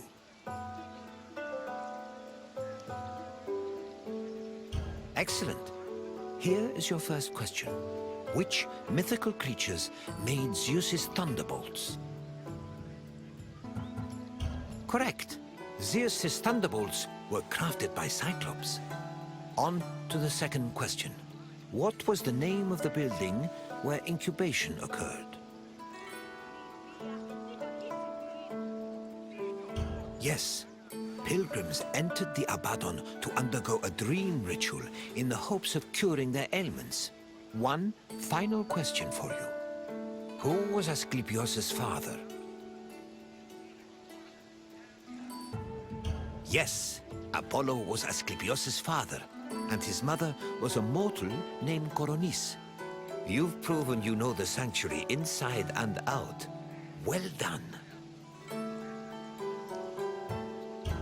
Very well. May your quest for knowledge be fruitful and fulfilling.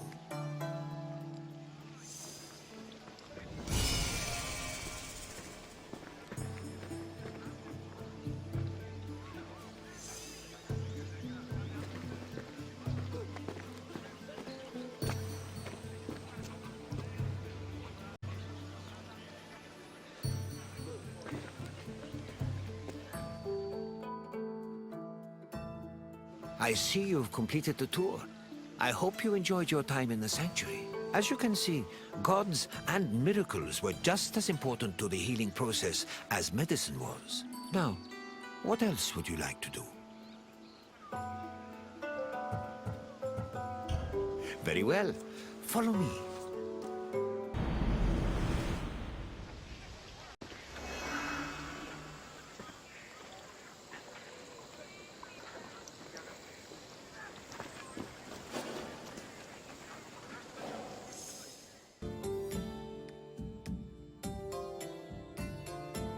Greetings, Wanderer. It is my pleasure to introduce you to a unique tour.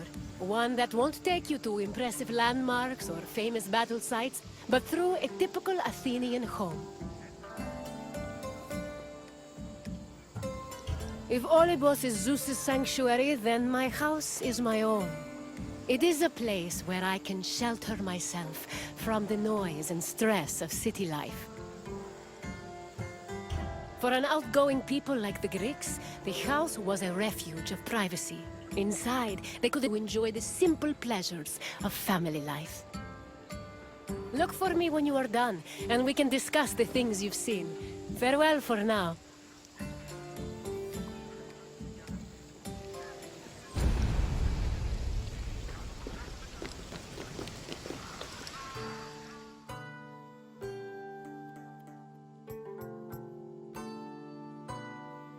The house, or oikos, was a residence for Greek families and their slaves. Contrary to modern houses, which look outward, the Greek household was built to look inward on a courtyard. The courtyard was the house's central fixture. It was the building's main source of daylight, and also the location of religious altars dedicated to worship. The building itself was made up of familiar accommodations, including bedrooms, storage rooms, a kitchen, and a living room. Women were generally in charge of tending to the home, which in Greece was called oikonomia, a term that inspired the modern word economy.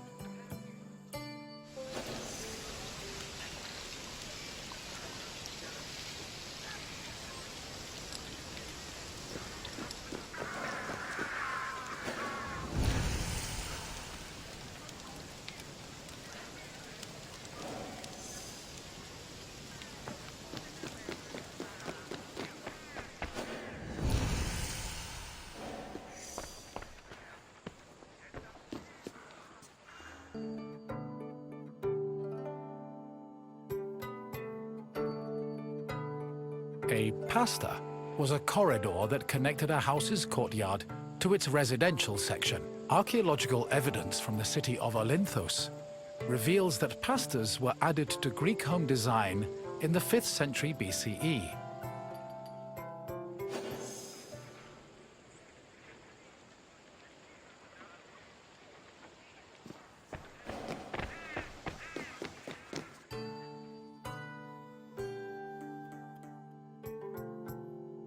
Greeks had no qualms about combining their work and their private lives, and many of them worked from home.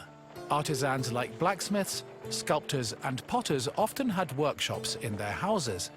Some even operated small stores to sell their work. Similarly, doctors were known to treat patients in special offices located in their homes. Women also worked in the house and were responsible for making textiles, as well as producing clothes and supervising weaving, which was carried out by slaves. If the household was wealthy enough, they could even produce a surplus of textiles to sell in times of financial difficulty.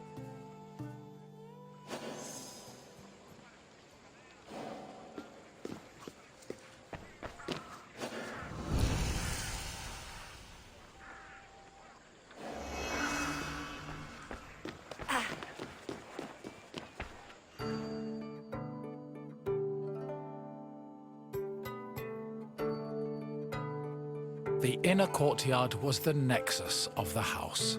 Functionally, it allowed air to circulate and also provided access to most of the rooms. It also sometimes housed a well or a cistern that collected rainwater. In the center of the courtyard was an altar to Zeus Hercules, who served as the protector of the household. Women would often use the space to sew and cook, while children used it as a play area. Furthermore, if the family had pets or animals, the courtyard was where they were allowed to run free.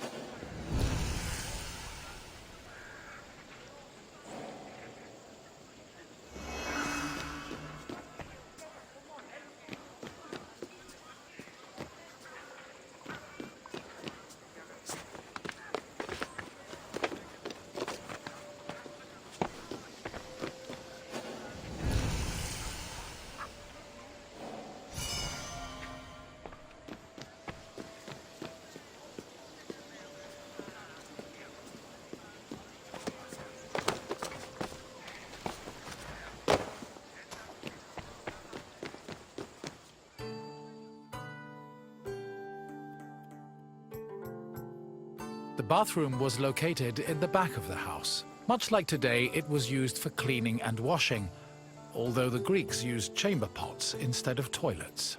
Most bathrooms had a luterion that could be filled with water for washing.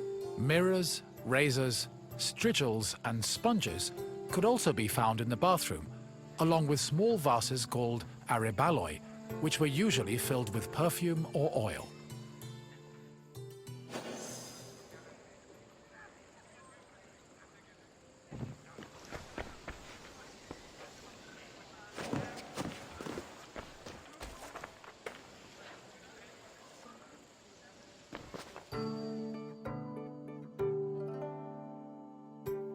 Greek homes had kitchens where the family's meals were prepared. The Greeks did not often eat meat, except during special occasions like banquets or after sacrifices. They had mainly a grain-based diet, eating staples such as bread, porridge, or a barley cake called maza. They also occasionally ate poultry, fish, and other seafood, as well as fruits, vegetables, goat milk and cheese, and olive oil. Food was cooked on a tripod, or sometimes in a klibanos, which was a sort of mobile oven. Other cooking implements included braziers, mortars and pestles, a spit to hold food over a fire, platters, and frying pans. The family also used the kitchen to store food in containers called pithoi.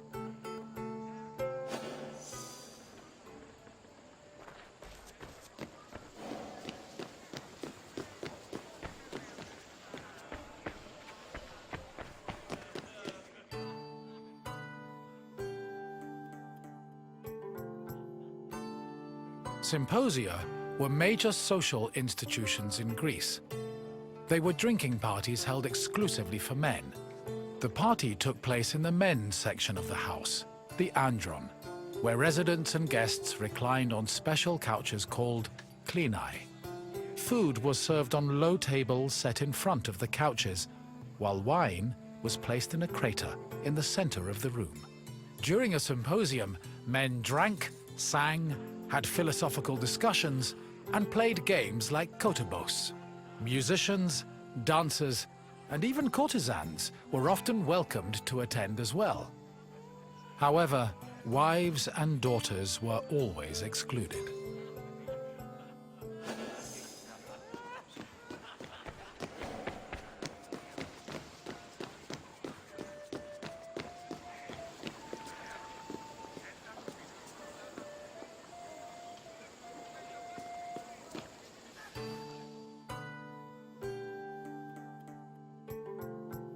The Pyrgos, or upper stories, was the women's quarter of the house, where they could pursue their activities and observe the city without being seen themselves.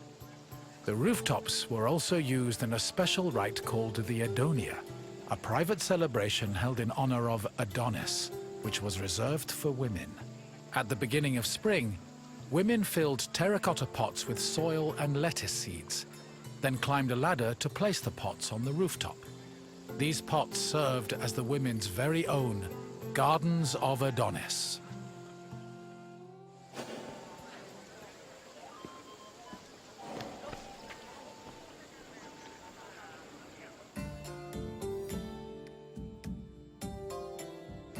I hope you now have a better understanding of the routines and home life of the Greek people.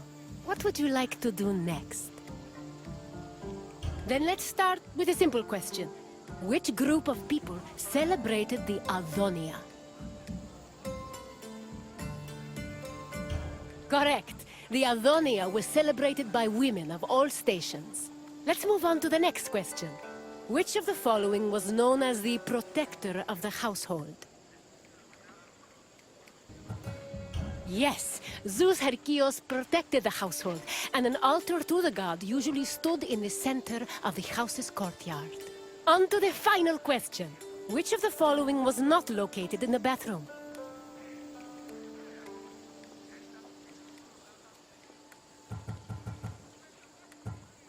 Which of the following was not located in the bathroom?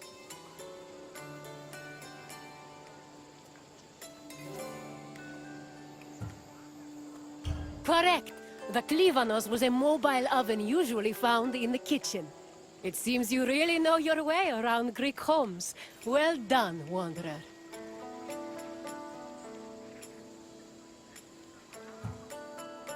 Farewell, Wanderer, and thank you for visiting my city.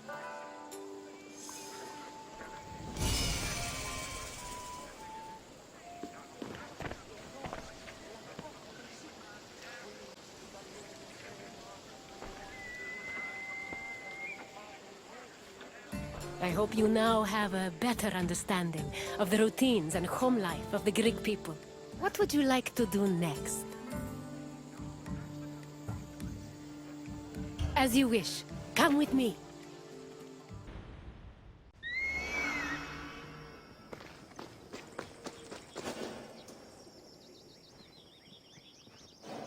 Ah, my friend! How fortuitous to run into you in this most intoxicating place!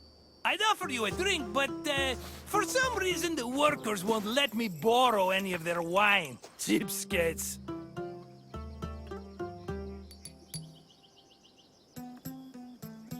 Why, I'm Marcos, of course, one of the most successful merchants in all of Greece. You really haven't heard of me? My name is known from Kefalonia to Kos. If you've ever paid money for something, I probably received a percentage. But enough about me. Let's go back to what you're doing here. You know, I once started my own wine business on Kos. It hit a bit of a snag when my investors, 3 brothers calling themselves the Cerberos, suddenly lost faith in me. But after they had a tragic run-in with a bloodthirsty Mystios, I was able to land on my feet. From then on, the streets of Kos overflowed with wine, and my purse overflowed with drachmae. Very sad about the Cerberus, though. Couldn't have happened to nicer people. As you can probably tell by all the grapes, this is one of Greece's many vineyards. Wine was an essential part of Greek culture, and this tour will take you through how it was made. In addition to being delicious, not to mention lucrative, wine was an important part of Greek economy. I promise I'll meet you at the end of your visit, my friend. See you soon!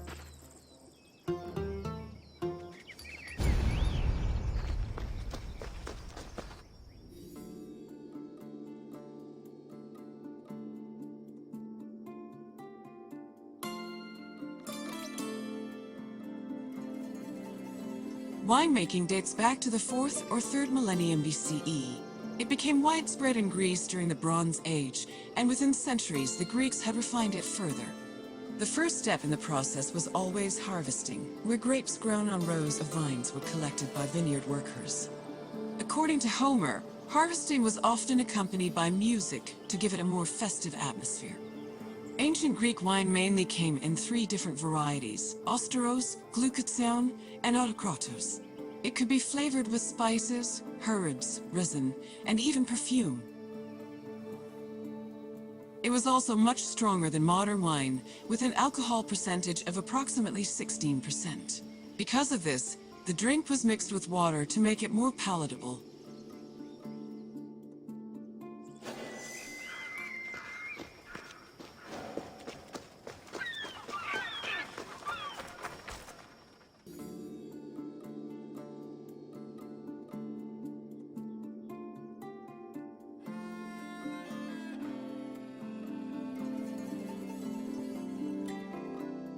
Grapes were dried to maximize the wine's sweetness and prevent it from turning into vinegar. In most vineyards, the drying process involved laying the grapes out on the ground under the heat of the sun, then covering them at night to protect them from accumulating dew.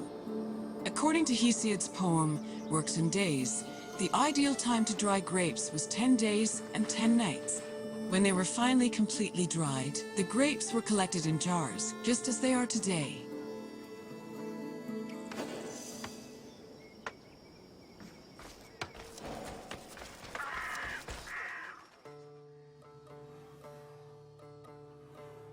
The Greeks had many methods for crushing the harvested grapes. The most common technique was to use a lenos, a large treading vat where workers stomped on grapes with their feet.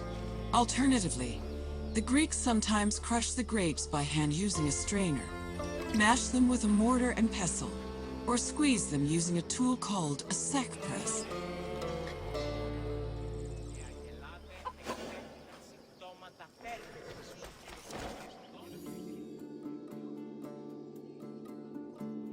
After the grapes were pressed, the resulting juice was poured into large containers called pithoi, where it fermented. Once fully fermented, the wine was filtered through an ethmos, or sack, which separated it from the residual yeast called lees. The wine was then placed in a special storage room. The room was half buried to keep it dry and maintain a consistent temperature of 15 degrees Celsius.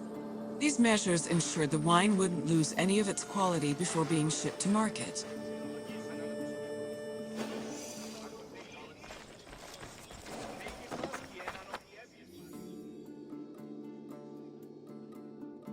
When the wine was ready to ship, it was poured into storage containers called amphoras. These were smaller than pithoi, which made them easier to ship and display in crowded marketplaces. However, that doesn't mean transporting wine was always a safe endeavor. Sometimes ships carrying amphoras as cargo would be wrecked before making it to their destination, losing hundreds of bottles of wine to the sea.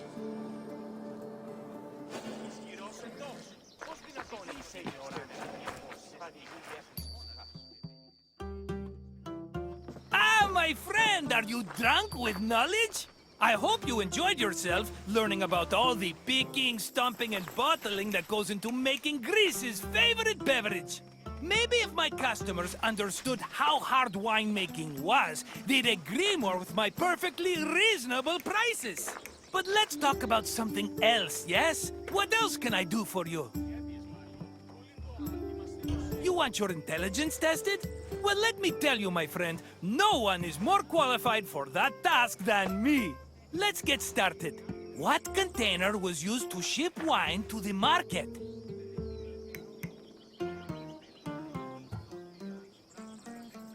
Yes, wine was stored in amphoras during its long journey to market. Here's another question. Which of the following wasn't a type of wine variety?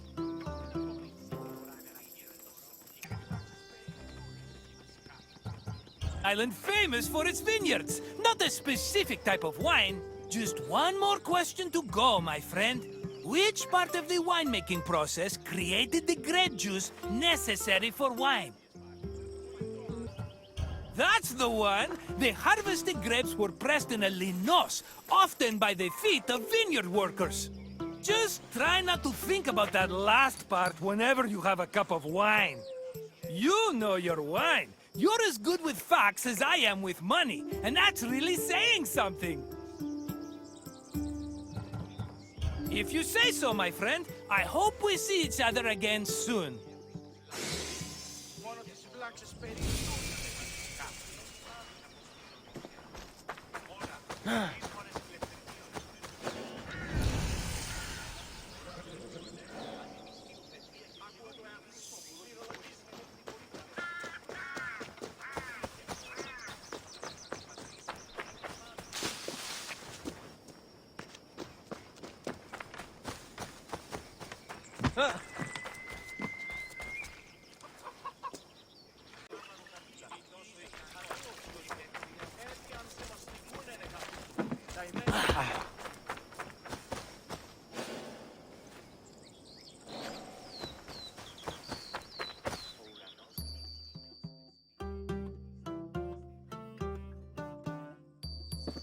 My friend, are you drunk with knowledge? I hope you enjoyed yourself learning about all the picking, stomping, and bottling that goes into making Greece's favorite beverage.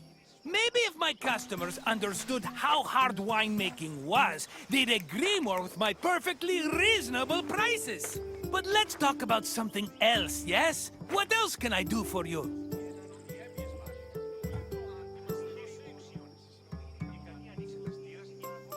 Such an enterprising spirit! I like that! Follow me, my friend!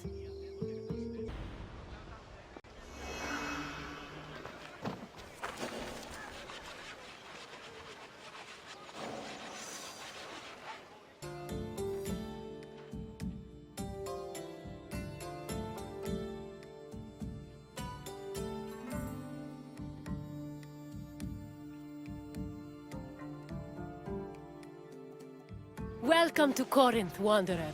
I have a special visit planned for you today. It's an intimate, informative look into the daily lives of Greek women. It's amazing what women could accomplish while men spend all day trying to out-debate each other at assembly meetings. Their work should be far more appreciated on the whole, but we're going to acknowledge that now.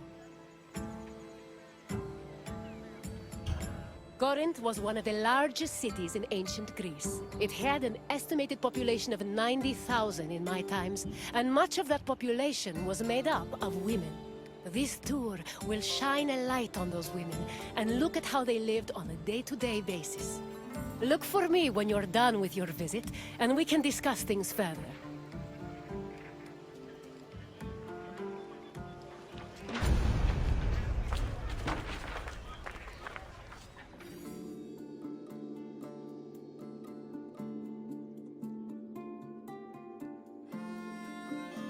Young girls growing up in ancient Greek cities were usually raised by a nurse. They mostly stayed in the women's quarters of the house, the gunaikon, where they spent their time spinning threads and weaving. While there is not much historical evidence of young girls at play, especially compared to boys, it was still known to happen. For example, an ancient terracotta group depicts two girls playing ephedrismos. This was a competition to see who could strike an upright rock from afar using a pebble or ball. The game's loser had to close their eyes and carry the victor until they managed to touch the same rock with their hands.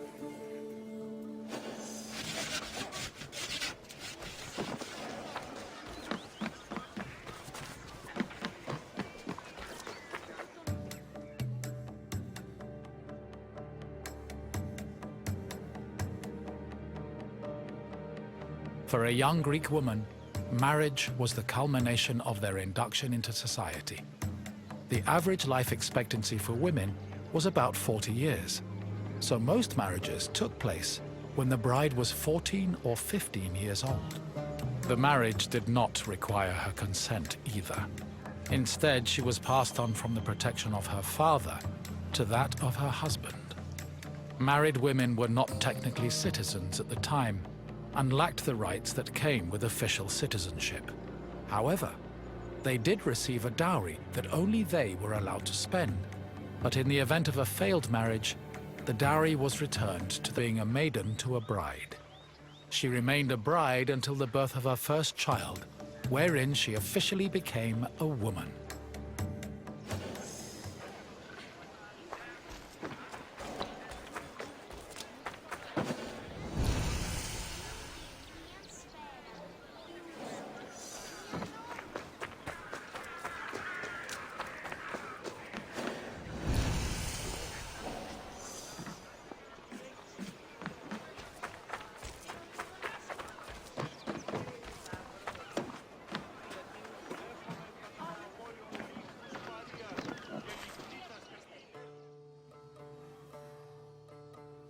Women living in ancient Greek cities were essentially forbidden from participating in political life, and most aspects of their lives were controlled by men.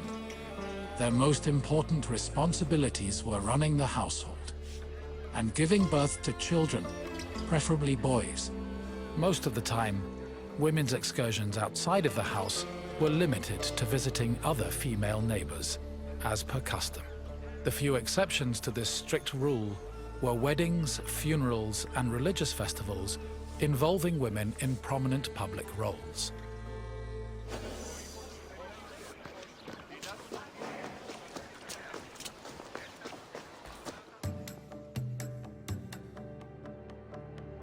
Making textiles was the main occupation of most Greek women. It was a woman's responsibility to manufacture clothing for each of her family members, as well as to weave other household textiles.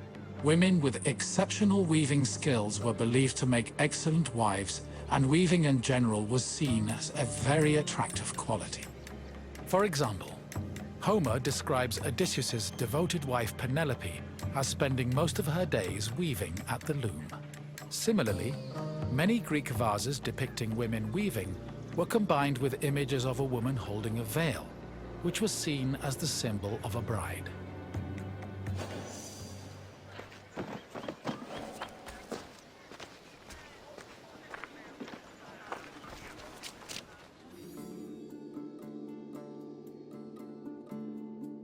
Ancient Greek women cooked in their house's kitchen area. However, since their cooking equipment was small and portable, they also sometimes prepared meals in the central courtyard. This was also where women performed other domestic activities. These activities were rarely seen by visiting men or passers-by, because the architecture of classical Greek houses facilitated the social norm that women should never be seen at work.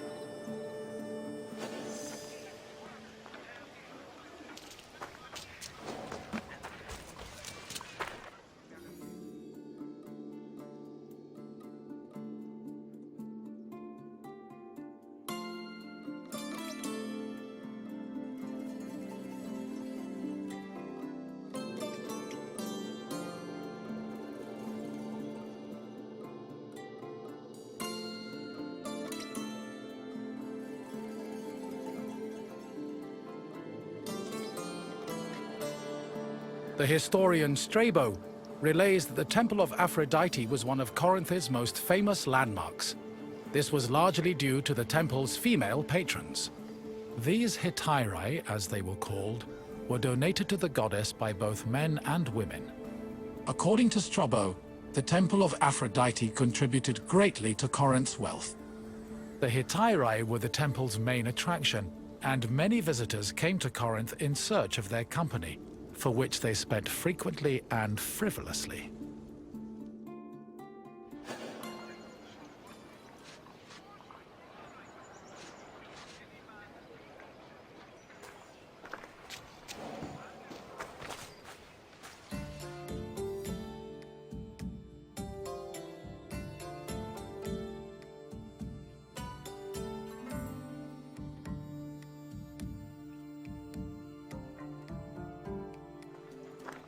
Hello again, Wanderer. I hope your visit was an interesting one. Greek women lived very restricted lives compared to men, but throughout it all, they held on to their strength and dignity. Is there anything else you'd like to do? Feeling up for a test? Excellent! Let's begin with an easier question. What was the name of the women's quarters in a Greek home?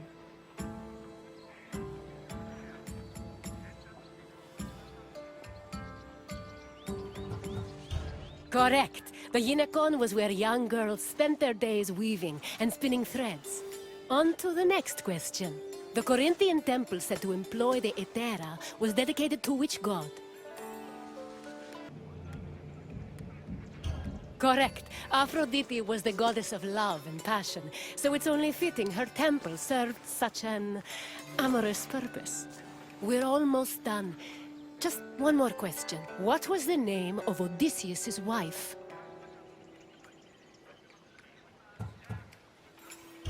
Yes, Penelope was Odysseus' loyal wife, who kept at her weaving while waiting for her husband to return from war. You passed the test, Wanderer. Congratulations. Then farewell, Wanderer, and thank you for visiting this great place.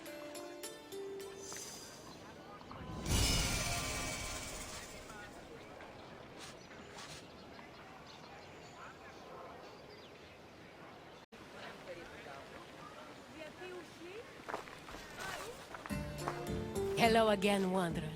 I hope your visit was an interesting one. Greek women lived very restricted lives compared to men, but throughout it all, they held on to their strength and dignity. Is there anything else you'd like to do? Of course! Let's see what Greece has in store for you.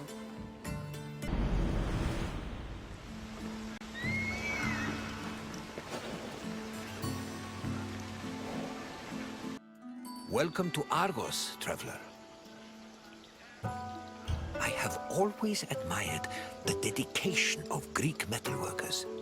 Without them, we would not have the inspiring monuments that stir the hearts of Greek citizens everywhere. This is Argos, one of the oldest cities in Greece. The Argives were an ingenious people, famous for innovations in areas like military tactics. However, what they were most renowned for was their metallurgic artistry, especially with bronze. I hope you enjoy yourself. Look for me at the end of your visit.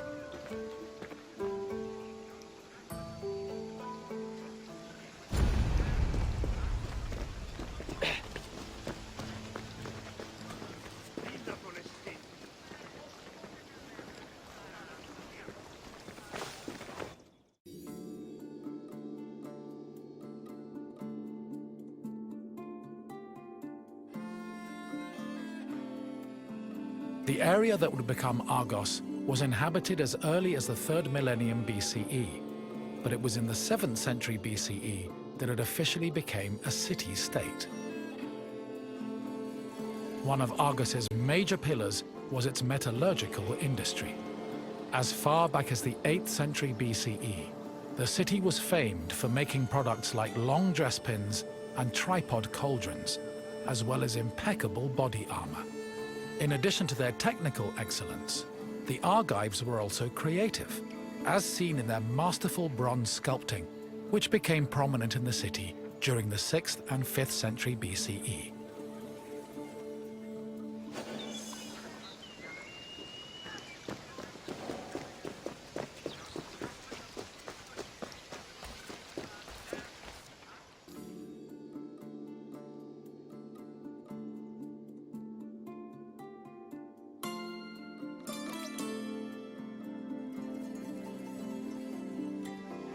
Bronze is an alloy composed of 90% copper and 10% tin. Because of this, copper and tin needed to be smelted and combined to create the material needed for sculpting. After the bronze alloy was formed, it was melted in special furnaces. They required a tremendous amount of fuel and were usually supplied with charcoal made from specific types of wood. It's possible they were also coated with a protective lining of clay which would have been sensible given the melting point of bronze is approximately 950 degrees Celsius. Once the bronze was melted and collected, the furnaces were dismantled and dumped.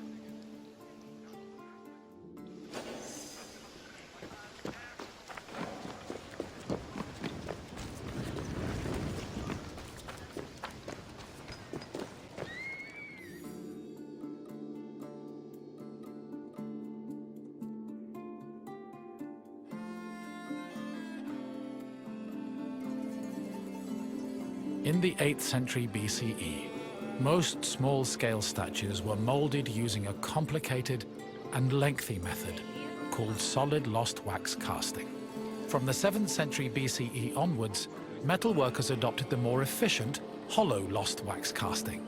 At its core, this process involved using sculpting models from wax, making molds over these models, then filling the molds with bronze to produce the desired shapes. The process was advantageous because it saved on materials, produced lighter statues, and reduced the chance of possible defects.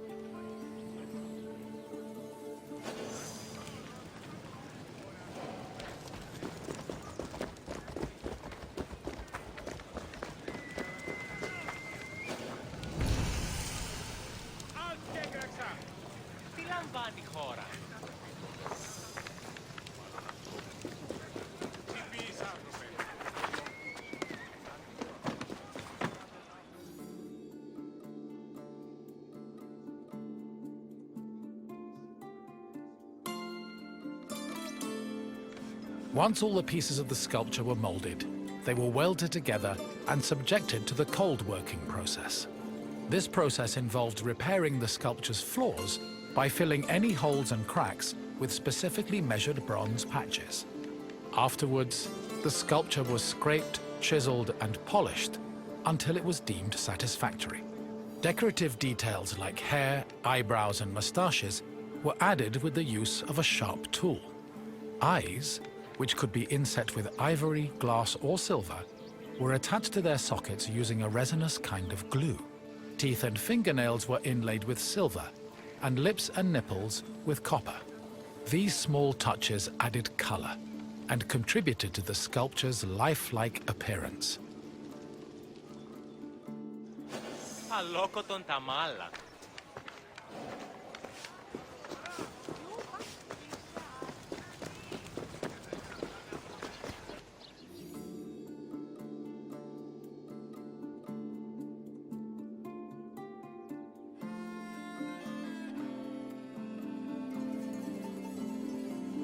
Bronze sculptures have a long and varied history in Greece.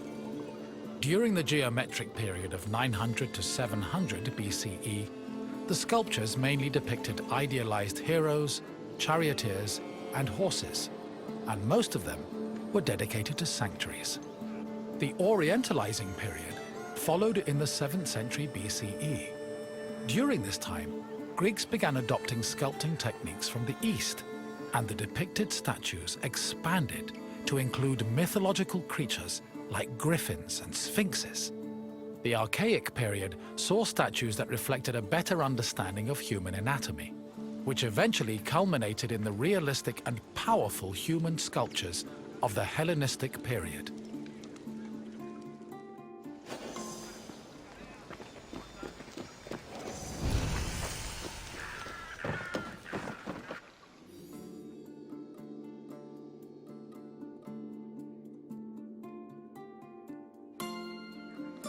Argos was the home of Polykleitos, one of the most famous sculptors in ancient Greece. His works, like the Doryphorus and Diadomenos, as well as his treatise on sculpting called the Canon, had a massive impact on the art as a whole, particularly in regards to ideal body proportions. Sadly, the original versions of Polykleitos' sculptures have been lost, along with most bronze statues from antiquity. As time went on, many bronze statues were melted down to be recycled in things like weapons, ammunition, and even church bells. Because of this, marble copies from the Roman period are our best evidence of the masterpieces of Greek sculpture.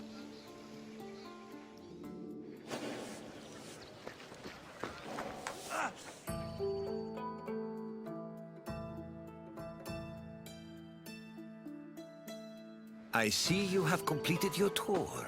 I trust you have a new appreciation for Greek sculptures, after learning of the heart and soul that was poured into each step of their creation. Now, what else would you like to do? Then let us dive right in. Here is your first question. Which era of sculpting came first? Correct. The geometric period lasted from 900 to 700 BCE, and mostly featured small-scale statues and statuettes of heroes and horses. On to the second question. Bronze was an alloy composed of which two metals?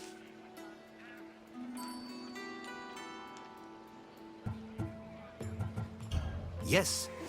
To get the bronze required for sculpting, metal workers first needed to smelt copper and tin. One last question for you. Which renowned sculptor was a native of Argos?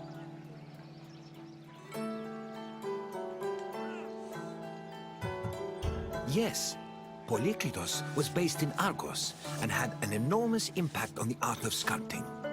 You've done well, traveler. Your knowledge of metalwork is astounding. Then, farewell, traveler. May we meet again soon.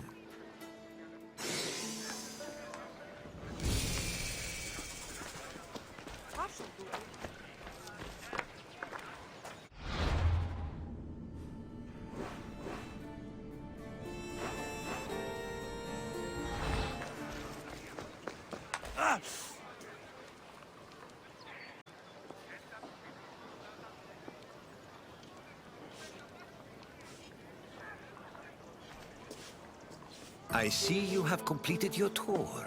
I trust you have a new appreciation for Greek sculptures, after learning of the heart and soul that was poured into each step of their creation.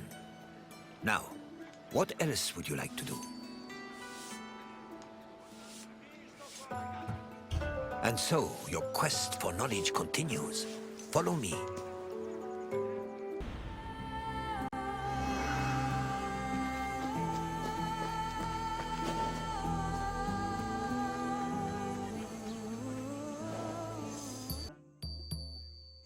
My friend, I see you followed your nose to this lovely perfumery, perfume yard, perfactory?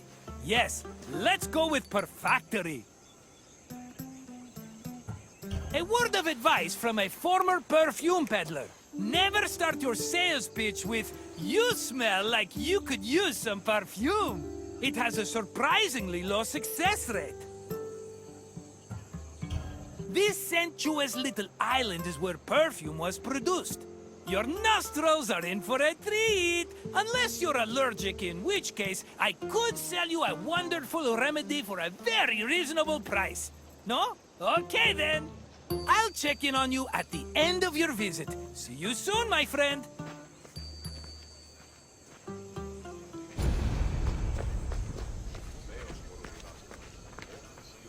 Perfume-making techniques were invented and perfected in Mesopotamia and Egypt, beginning in the 4th millennium BCE. By the time of the Mycenaean era, perfume played an important role in the Greek economy. Mostly reserved for kings, priests, and aristocrats in the beginning, it later became more widely available during the classical and Hellenistic periods. Greeks used perfume for more than just personal cosmetics. It also had sacred uses. For example, cults would sometimes anoint their god's statue with perfume, and it was also used during rituals like weddings and funerals. Food and wine could also be scented with perfume to add to a meal's presentation. The art of making perfume was part of medicine and pharmacology, and physicians devoted entire books listing the best perfume recipes.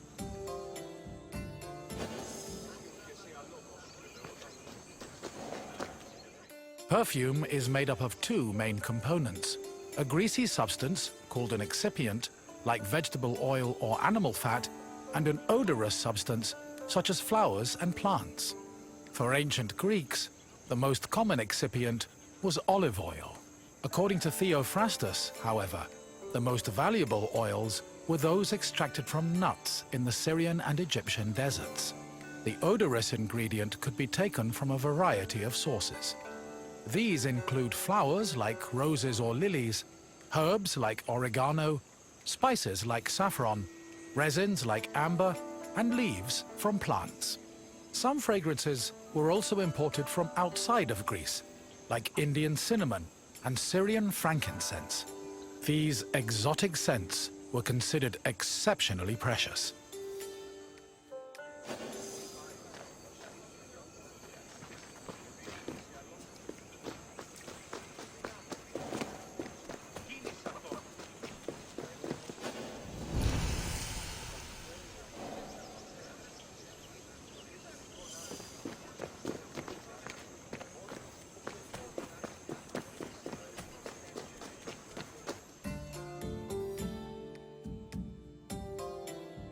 Mixing scent into the fatty excipient was called enfleurage, of which there were two methods. If the flower being used for the scent was fragile, the preferred method of extraction was cold enfleurage, which required an oil-soaked cloth. First, the cloth was rubbed against the flower's petals, saturating the oil with the scent. Then, the cloth was pressed to wring out the scented oil. Hot enfleurage involved heating the excipient before mixing in the scented substance.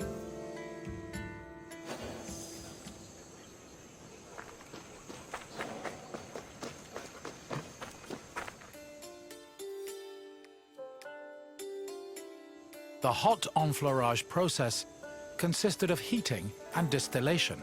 After the scented ingredients were dipped into heated oil, the mixture was then filtered before being pressed and decanted.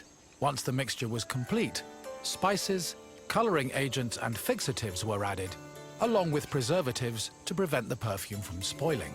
Finally, the liquid was hermetically sealed in bottles, ready to be shipped to market.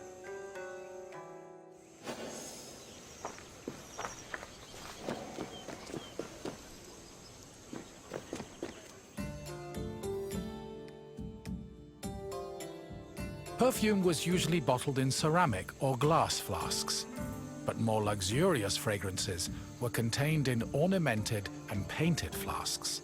Lekythoi and alabastra were elegant bottles designed for women, while arabaloi were used by athletes. It was common for the bottle's craftsmen to brand them to prevent frauds and knockoffs.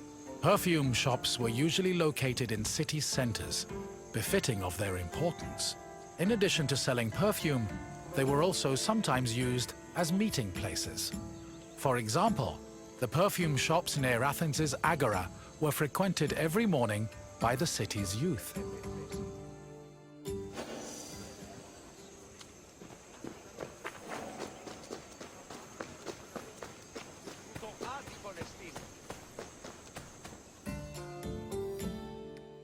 The main purpose of perfume was to attract members of both the opposite and the same sex. We can trace this practice back to a scene in the Iliad, where Hera used perfume to seduce Zeus. Similarly, hymns about goddesses like Demeter and Aphrodite always mention their pleasant smell, further solidifying the belief that scent and seduction went hand in hand. However, perfume was also a mark of social status.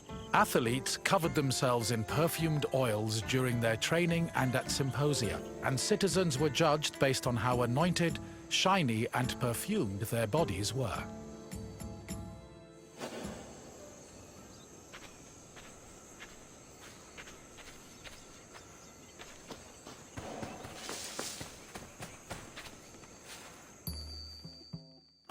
Hello again, my friend! I hope you see now how important perfume was, not only for aesthetic purposes, but for Greek social hierarchy. I wouldn't charge so much for my own bottles if I didn't know the value of what I was selling. What else can Marcos do for you? Good idea. Let's start with an easy question. Which of the following is an example of an excipient?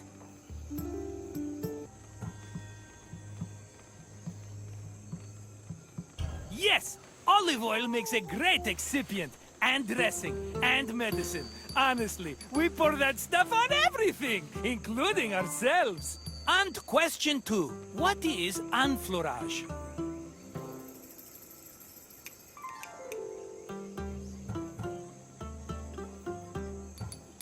Correct! Enfleurage involved mixing the perfume scent into an excipient. We're almost done. Just one more question. In the Iliad, which goddess used perfume to seduce Zeus? Yes, Hera poured a saucy scent on herself to get her husband's attention. You did it! You've completed the test. If you say so, but I have a feeling we'll run into each other again soon. Farewell!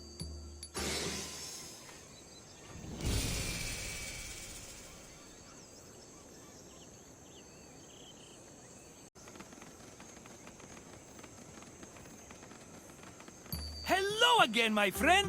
I hope you see now how important perfume was, not only for aesthetic purposes, but for Greek social hierarchy. I wouldn't charge so much for my own bottles if I didn't know the value of what I was selling. What else can Marcos do for you?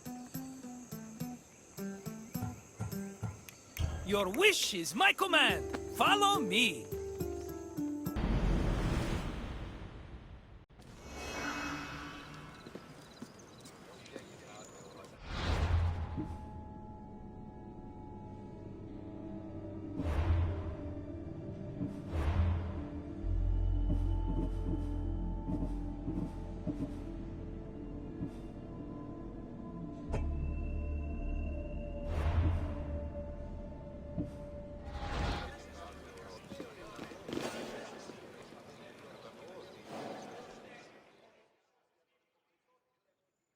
Welcome, visitor, to where Spartan boys become Spartan men. My name is Leonidas. I am a king of Sparta. But do not think me some idle aristocrat softened by luxury. When Spartans go to war, I stand alongside them, shield to shield. And my spear tastes the same blood as those of my men. I can't help but be reminded of the boy I used to be. I wonder what that boy would think if he saw me today. Would he be proud? Intimidated? Or would he pity the tired old man standing in front of him? But such thoughts are meaningless. Let us move on. The Agogi was Sparta's strict education system. The strenuous regimen took in the young boys, and then reshaped them until nothing was left but the strength, intelligence, and resolve of a perfect Spartan citizen. I will find you once your visit has ended, and we will talk further. Until then, visitor.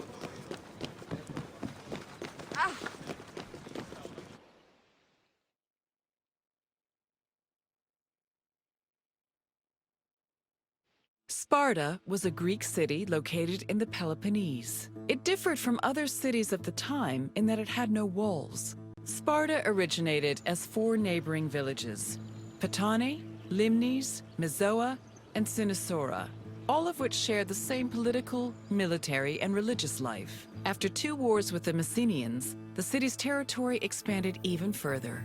By the 5th century BCE, they allegedly controlled almost half of the Peloponnese.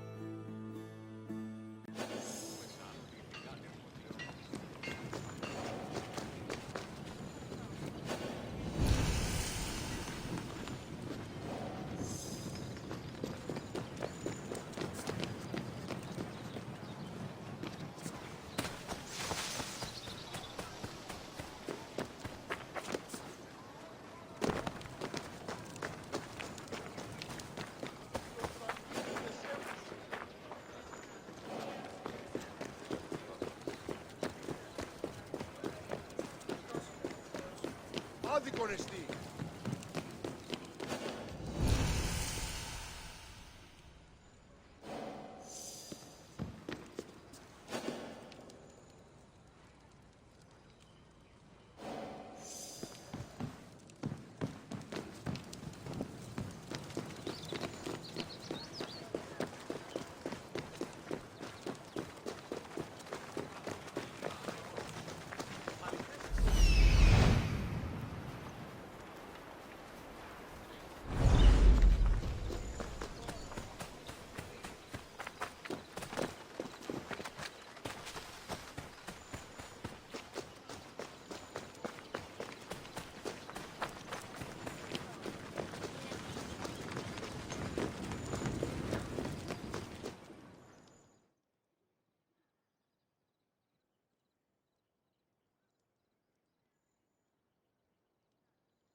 The Agora was the military training and education program undergone by Sparta's male youth. Grooming men for war was one of the city's main priorities. Boys began their training at the young age of 7 and completed it when they were 30. It has been said that Spartan infants were inspected for weakness shortly after birth. If they were deemed too sickly, they were thrown into chasms. However, this information remains unproven. The healthy boys were considered suitable for training. When they came of age, they were removed from their families and were placed into service of the state. Their education included subjects like reading, writing, and even music, but was mostly focused on tough military exercises meant to turn the boys into efficient soldiers. The Agora was divided into 3 cycles. One for boys aged 7 to 12, one for adolescents aged 12 to 20, and one for men aged 20 to 30. Each cycle included different exercises for refining the body and mind.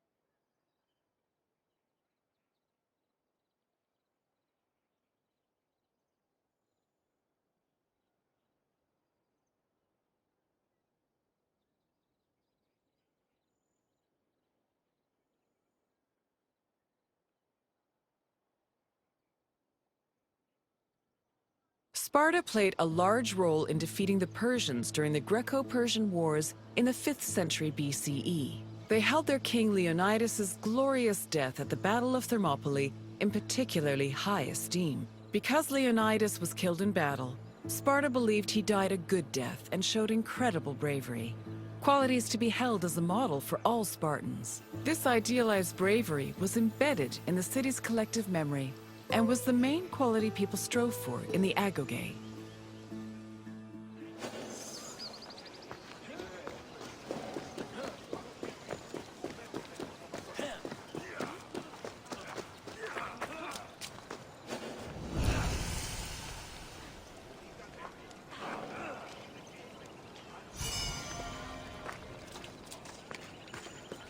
Αληθώς τούτο συνέβη.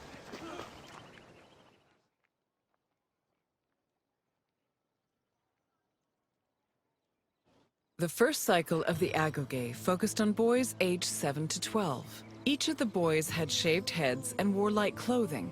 They walked everywhere barefoot, swam the Arotus River all year long, slept on reeds, and participated in cult rituals for Artemis or Thea.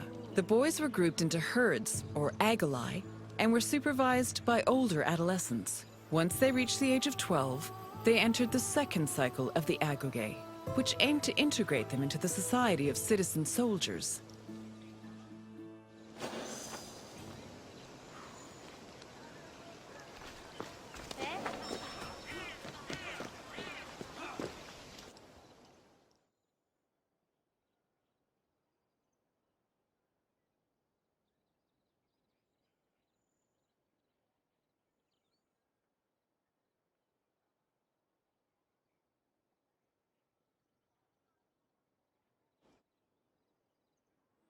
The Agoga's second cycle included boys aged 12 to 20. When they reached the age of 20, the young men were dubbed Erinyes and could officially serve as hoplites in the Spartan army. Until the age of 30, Spartan men lived in communal mess halls called Sosgenia. From the age of 22 onward, they were permitted to start a family, but 30 was viewed as a more appropriate age to get married. Spartan men served in the military until they turned 60, when they were designated as elders, or gerontes. However, many were known to continue serving anyway, such as King Archimedes III, who fought in the army until he was killed in battle at the age of 62.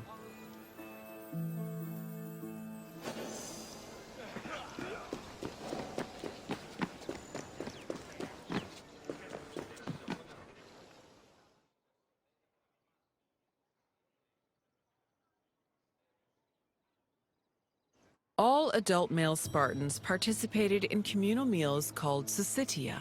The attending Spartans contributed different kinds of food on a monthly basis, in addition to a small sum of money to pay for meat. Each man was entitled to one portion of a meal, with the exception of the kings, who received 2 portions. Syssitia attendance was mandatory for every Spartan fortunate enough to be part of the group. The meals had great political significance. According to Xenophon and Plutarch, the syssitia was designed to foster a sense of equality between citizens. It also demonstrated the self-restraint and moderation of Spartan society. But in reality, the syssitia only increased the differentiation between the rich and the poor. Those who could not afford to contribute to the communal food not only missed their meals, but also lost their right of citizenship.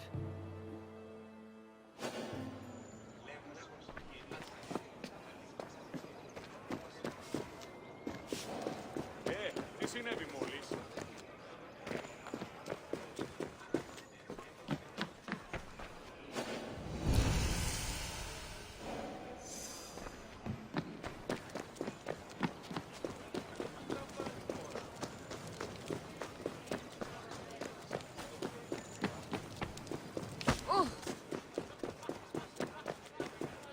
Τι τούτο είναι?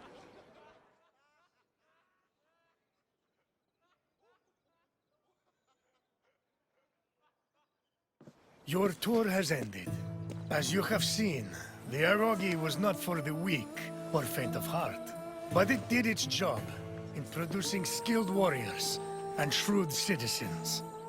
What else would you like to do? So you think you are ready for a test? Very well. Let us see how you fare. First, a simple question. The Agogi was made up of how many cycles? Correct. The Agogi was divided into 3 cycles. One for boys aged 7 to 12, one for adolescents aged 12 to 20, and one for men aged 20 to 30. Next question. How many meal portions were kings entitled to at Syssitia? Yes, Spartan kings had the right to double portions. One final question. When were Spartans allowed to grow mustaches?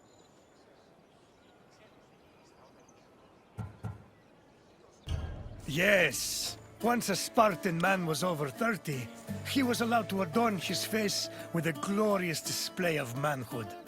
Impressive, visitor. You should be proud.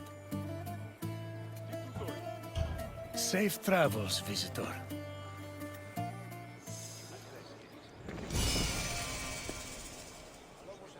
Πού καλυθές τούτο εστί?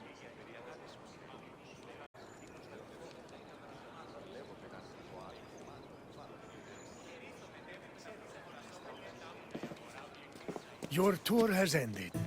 As you have seen, the Agogi was not for the weak or faint of heart, but it did its job in producing skilled warriors and shrewd citizens.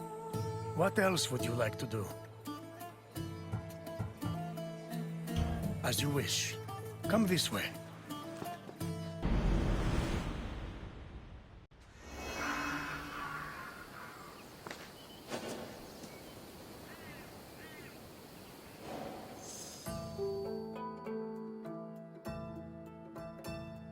Welcome, traveler, to the site of the legendary Battle of Marathon.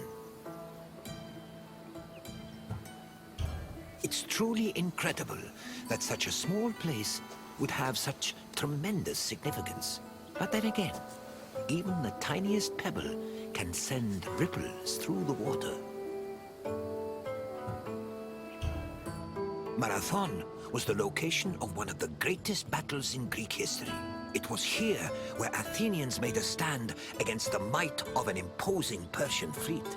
Your visit will take you through the causes of the conflict, the battle itself, and its far-reaching consequences. I will see you again once you're through. Farewell for now.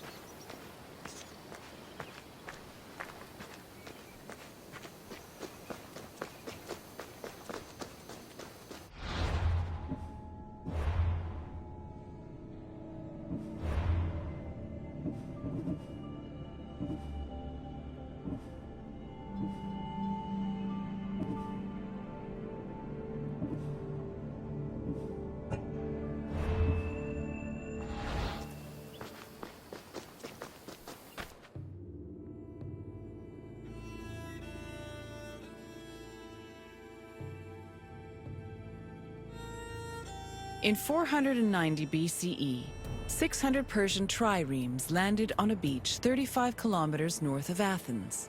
Standing in their way were 11,000 hoplites led by the prestigious Athenian general Miltiades. The Persian forces outnumbered the Greeks approximately 5 to 1, and yet the smaller force managed to push back their would-be conquerors. The Battle of Marathon was a major turning point in the Greco-Persian Wars, and the Athenians' victory would be celebrated for many years. The modern-day distance-running event is named a marathon in memory of a soldier from the battle who ran back to Athens to announce their victory, though whether this is real or legend is uncertain.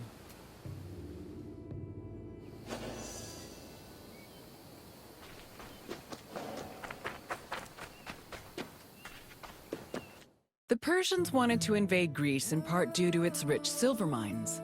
In 545 BCE, they came closer to this goal after their victory over Croesus, the king of Lydia. The victory forced some Greek populations in Asia Minor to surrender and gave the Persians a solid foothold to carry out a large-scale invasion.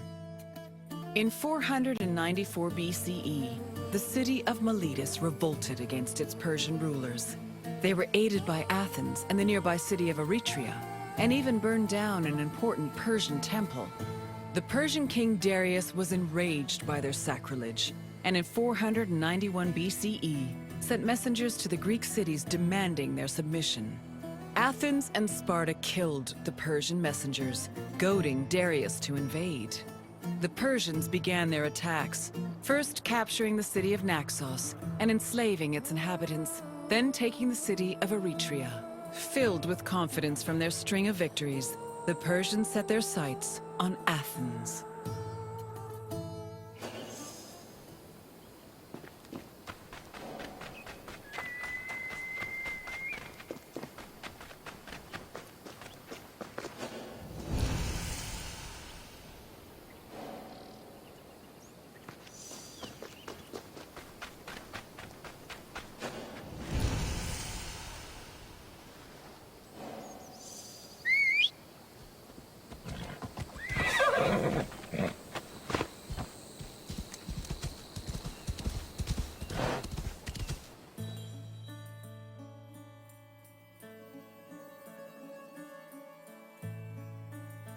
The Greeks were surprised by the ferocity of the Persian attacks. Seeking aid against the upcoming invasion, Athens was forced to appeal to other cities for help. In a surprising move, they asked for aid from Sparta, known for having the strongest army in Greece. The Spartans agreed to the request, but they were unable to send reinforcements in time due to the religious feast of Apollo Piraeus, which forbade them from leaving their city until the next full moon. The only extra help Athens managed to acquire was from the small Boeotian city of Plataea, which sent an additional 1,000 hoplites. This was the first time in Greek history that their entire civilization was under attack from an external invader. Despite sharing the same language and same religion, Greek city-states had often warred amongst themselves. The Persian invasion was the first time they realized the necessity of collective action to ensure their survival.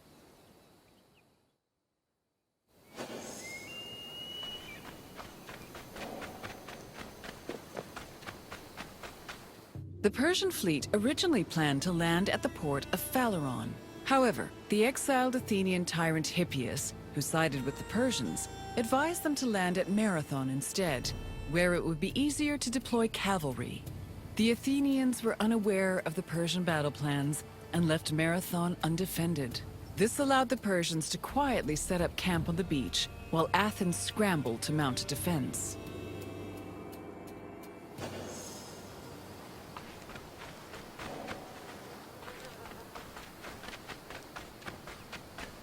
The Persians' overwhelming numerical superiority forced the Athenians to get creative with their defensive strategy.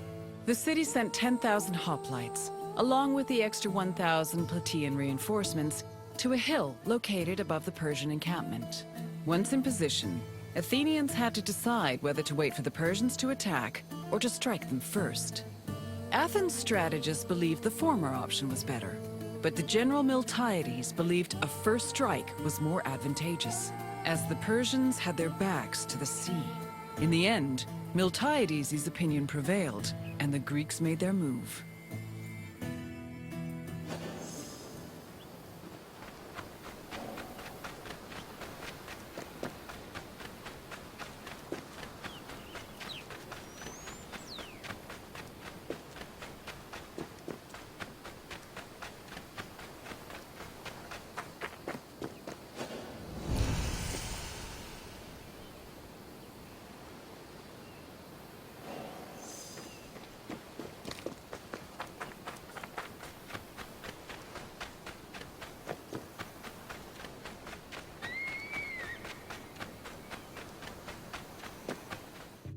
According to Herodotus, the Greek forces charged at the Persians without archers or cavalry. The Persians were unprepared for what they saw as an act of madness. While they were able to hold the Greeks back at first, they were eventually pushed back to their ships and forced to retreat.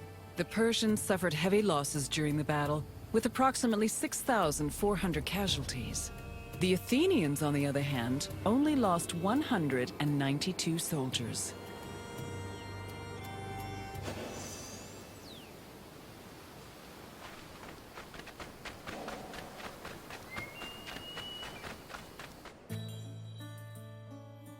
The victory at Marathon was considered miraculous.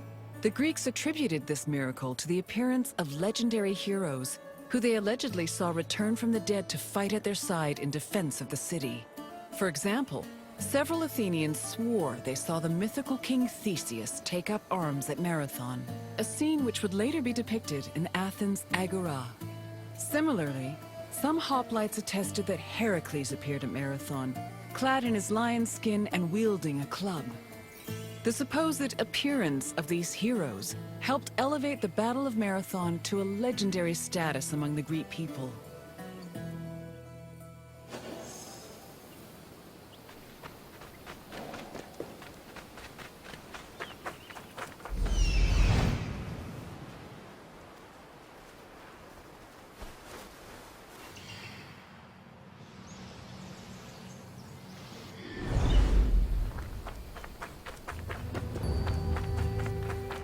After the Persians fled Marathon, they tried to invade Athens by way of the Bay of Phaleron. However, this gave the Athenians time to return to their city and mount a proper defense. Fearing further losses, the admiral of the Persian fleet called off their attack, and the Persians returned to their empire.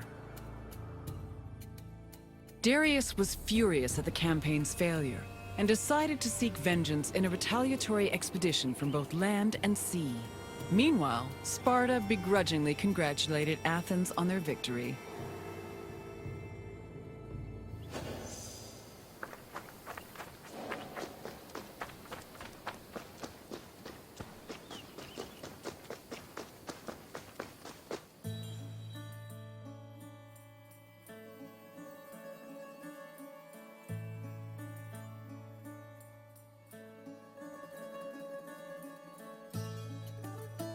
The victory at Marathon marked the beginning of a new era for Athens. According to Herodotus, Athens' success at pushing back the Persians ranked them first in the ongoing competition between the Greek city-states. The Athenians immortalized their prestige by erecting monuments in both their own city and in Delphi. The Battle of Marathon was also perceived as a blow against tyranny. Tyranny went from being perceived as a simple flaw in authoritarian excess to major treason against the homeland, a sin that rulers would take great pains to avoid being accused of. This helped consolidate the institution of democracy for the next 2 centuries.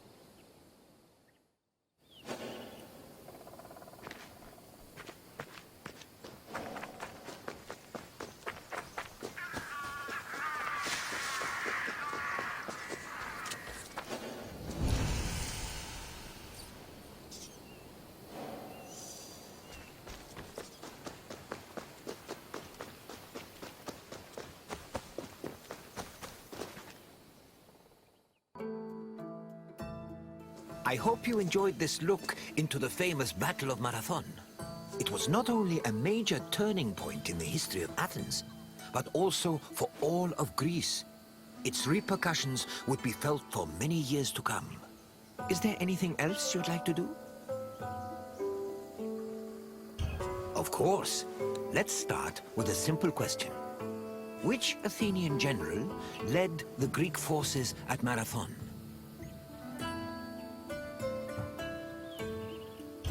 Correct. Miltiades led the forces at Marathon, and it was his strategy that helped the Greeks push the Persians back. Time for another question. Which Greek city revolted against the Persians in 494 BCE? Correct. Miletus revolted against Persian rule, with support from both Athens and Eretria. One more question. Which other Greek city aided Athens at Marathon? Yes, Plataea sent 1,000 Obytes to aid the Athenian forces. Well done, traveler. You have learned much. Farewell, traveler. I hope to see you again soon.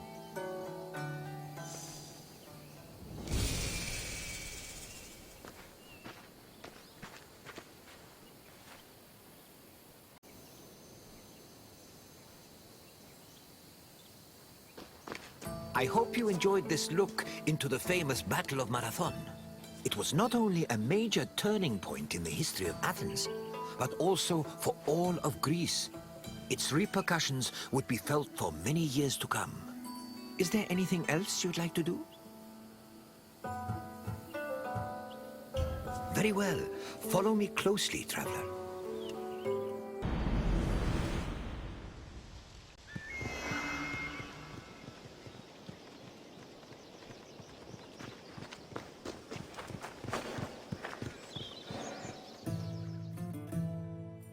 Welcome, visitor, to Thermopylae.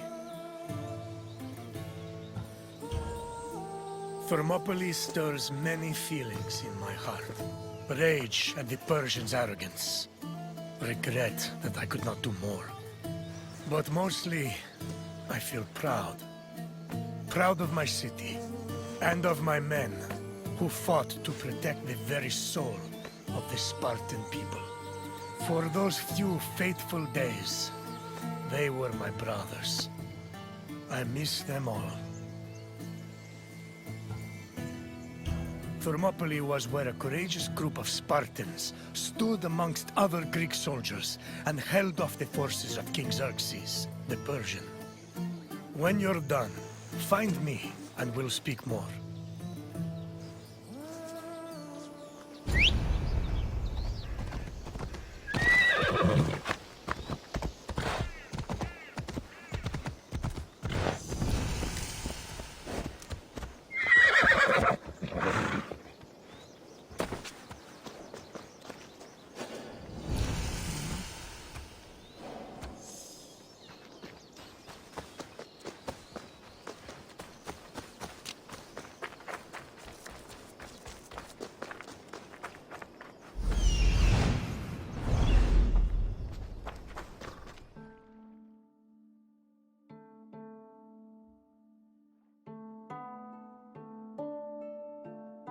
The Persian king Darius's cries of rage echoed for years after his humiliating defeat at Marathon.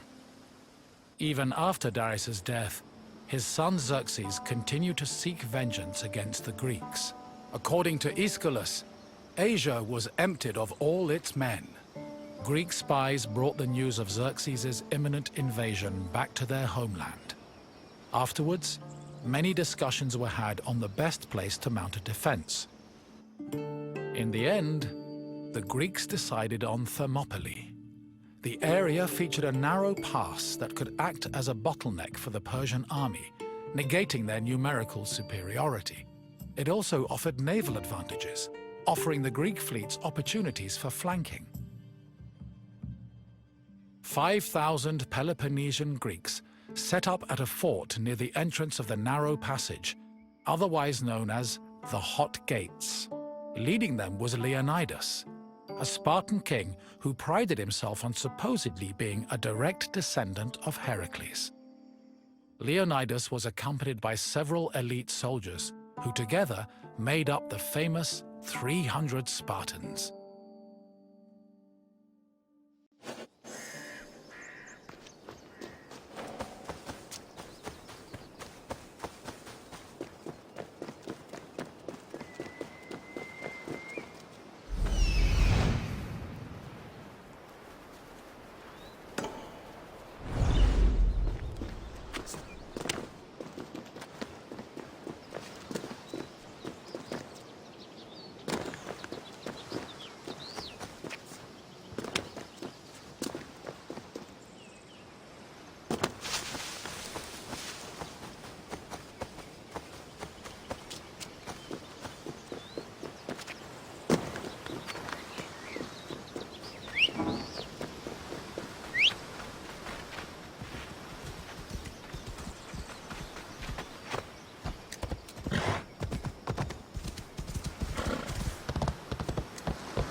The Persian army arrived in the summer of 480 BCE, preceded by a flood of rumors regarding their strength and numbers. It was claimed they consumed 6,000 tons of wheat every day, and that they dried every river and brook they passed to quench their near insatiable thirst.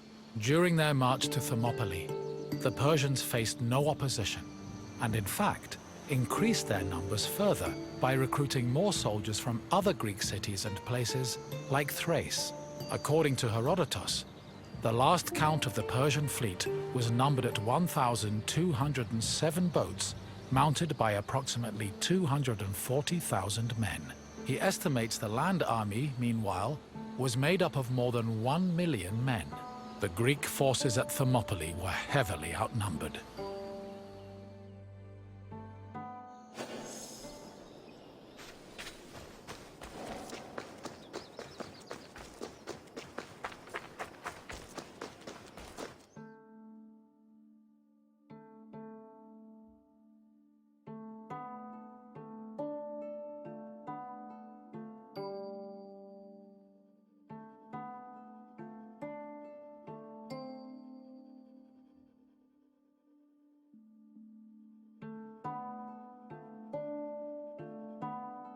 Xerxes believed that at the sight of his massive army, the Greeks at Thermopylae would flee in terror. Instead, they deliberated. The majority of the Peloponnesians wanted to engage the Persians on the Isthmus of Corinth. Leonidas, meanwhile, believed it was wiser to stay put in Thermopylae. While the Greek forces debated, a Persian horseman was sent to spy on the enemy. He returned to Xerxes with surprising news. Not only were the Greeks not fleeing, but the Spartans guarding the fort were exercising and combing their hair. A far cry from the fearful soldiers Xerxes expected. To increase the pressure on the Greeks, Xerxes waited 4 more days, then attacked on the 5th. The Persians faced heavy resistance and suffered many losses, and Herodotus says Xerxes leaped 3 times from his chair, seized with fear for his army. The following day proved to be just as difficult for the Persian forces, and the Greeks continued to stand their ground.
The Persians seemed poised to be held at Thermopylae indefinitely, until an inhabitant from the region came forward with information.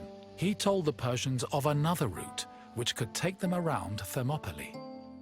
A Persian contingent was sent to verify the information. While there were Greek soldiers stationed to guard the route, they were forced to flee from the Persians. Thus, on the 3rd day of the battle, the Greeks were surrounded by their enemy.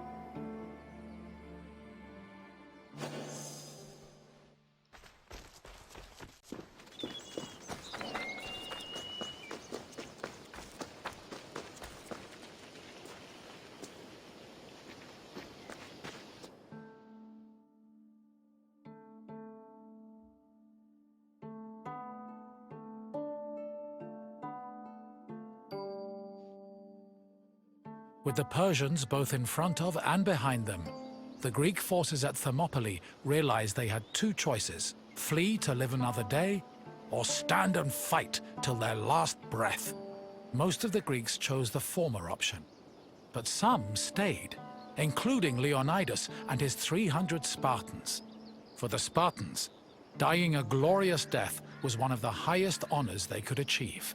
The few members of Leonidas's Spartans who did not participate in the last stand at Thermopylae felt that they had missed an opportunity for honor and either committed suicide or continued living under the mockery and disgust of their fellow citizens. The Spartans' last stand was not only for glory, though. Had they not held off the Persians, the Greeks' retreating forces would probably have been cut down by enemy horsemen.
On the morning of the third day, King Xerxes was assured of his victory.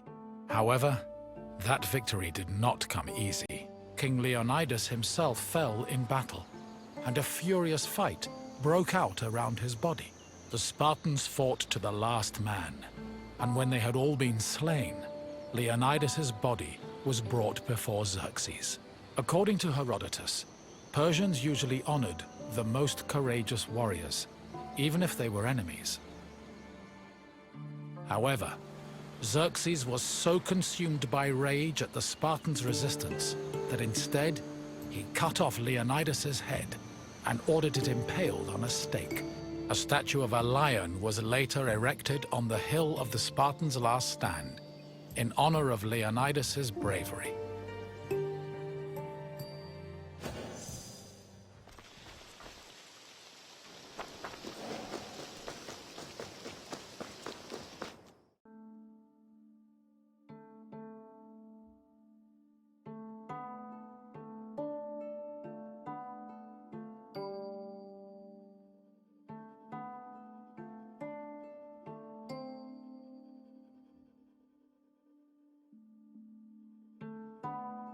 Though they were victorious, the Battle of Thermopylae shook the morale of the Persian army. They had lost thousands of men, while Greek casualties only numbered in the hundreds, and due to the sacrifice of the Spartans, the rest of the Greek army had been able to successfully retreat and regroup. As a result, even as Xerxes set up camp at the foot of Athens' Akropolis, ready to get revenge for his father's humiliating defeat at Marathon, the Persians were more anxious than confident. They were more aware than ever that the Greeks did not fear them, and were ready to die defending their land.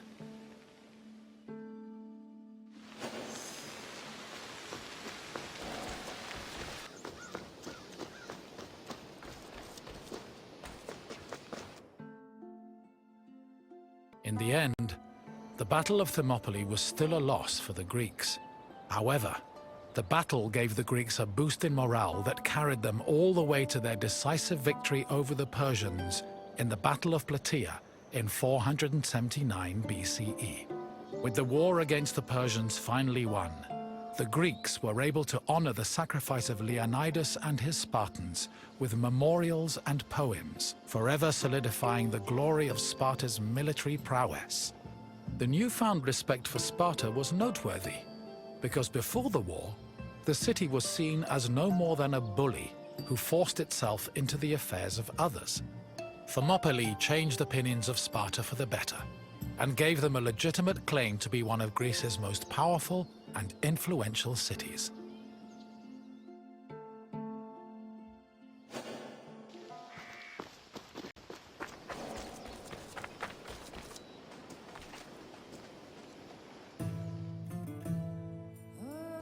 You've finished. I hope you understand the magnitude of the sacrifices made at Thermopylae. Without them, the Greek people would have surely ended as a footnote in Persian history. Is there something else you'd like to do? If you think you're ready, let's begin. First question. Who was Xerxes' father?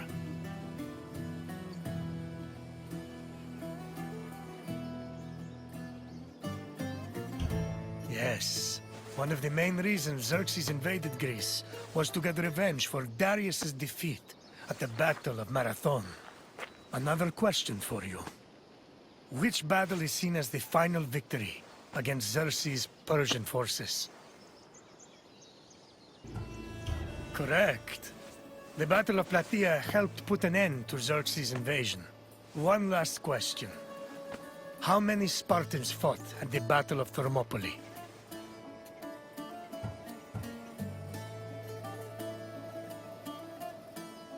Yes, 300 of us stood against Xerxes' forces. You've done well, visitor. I have no more questions for you. Farewell, visitor.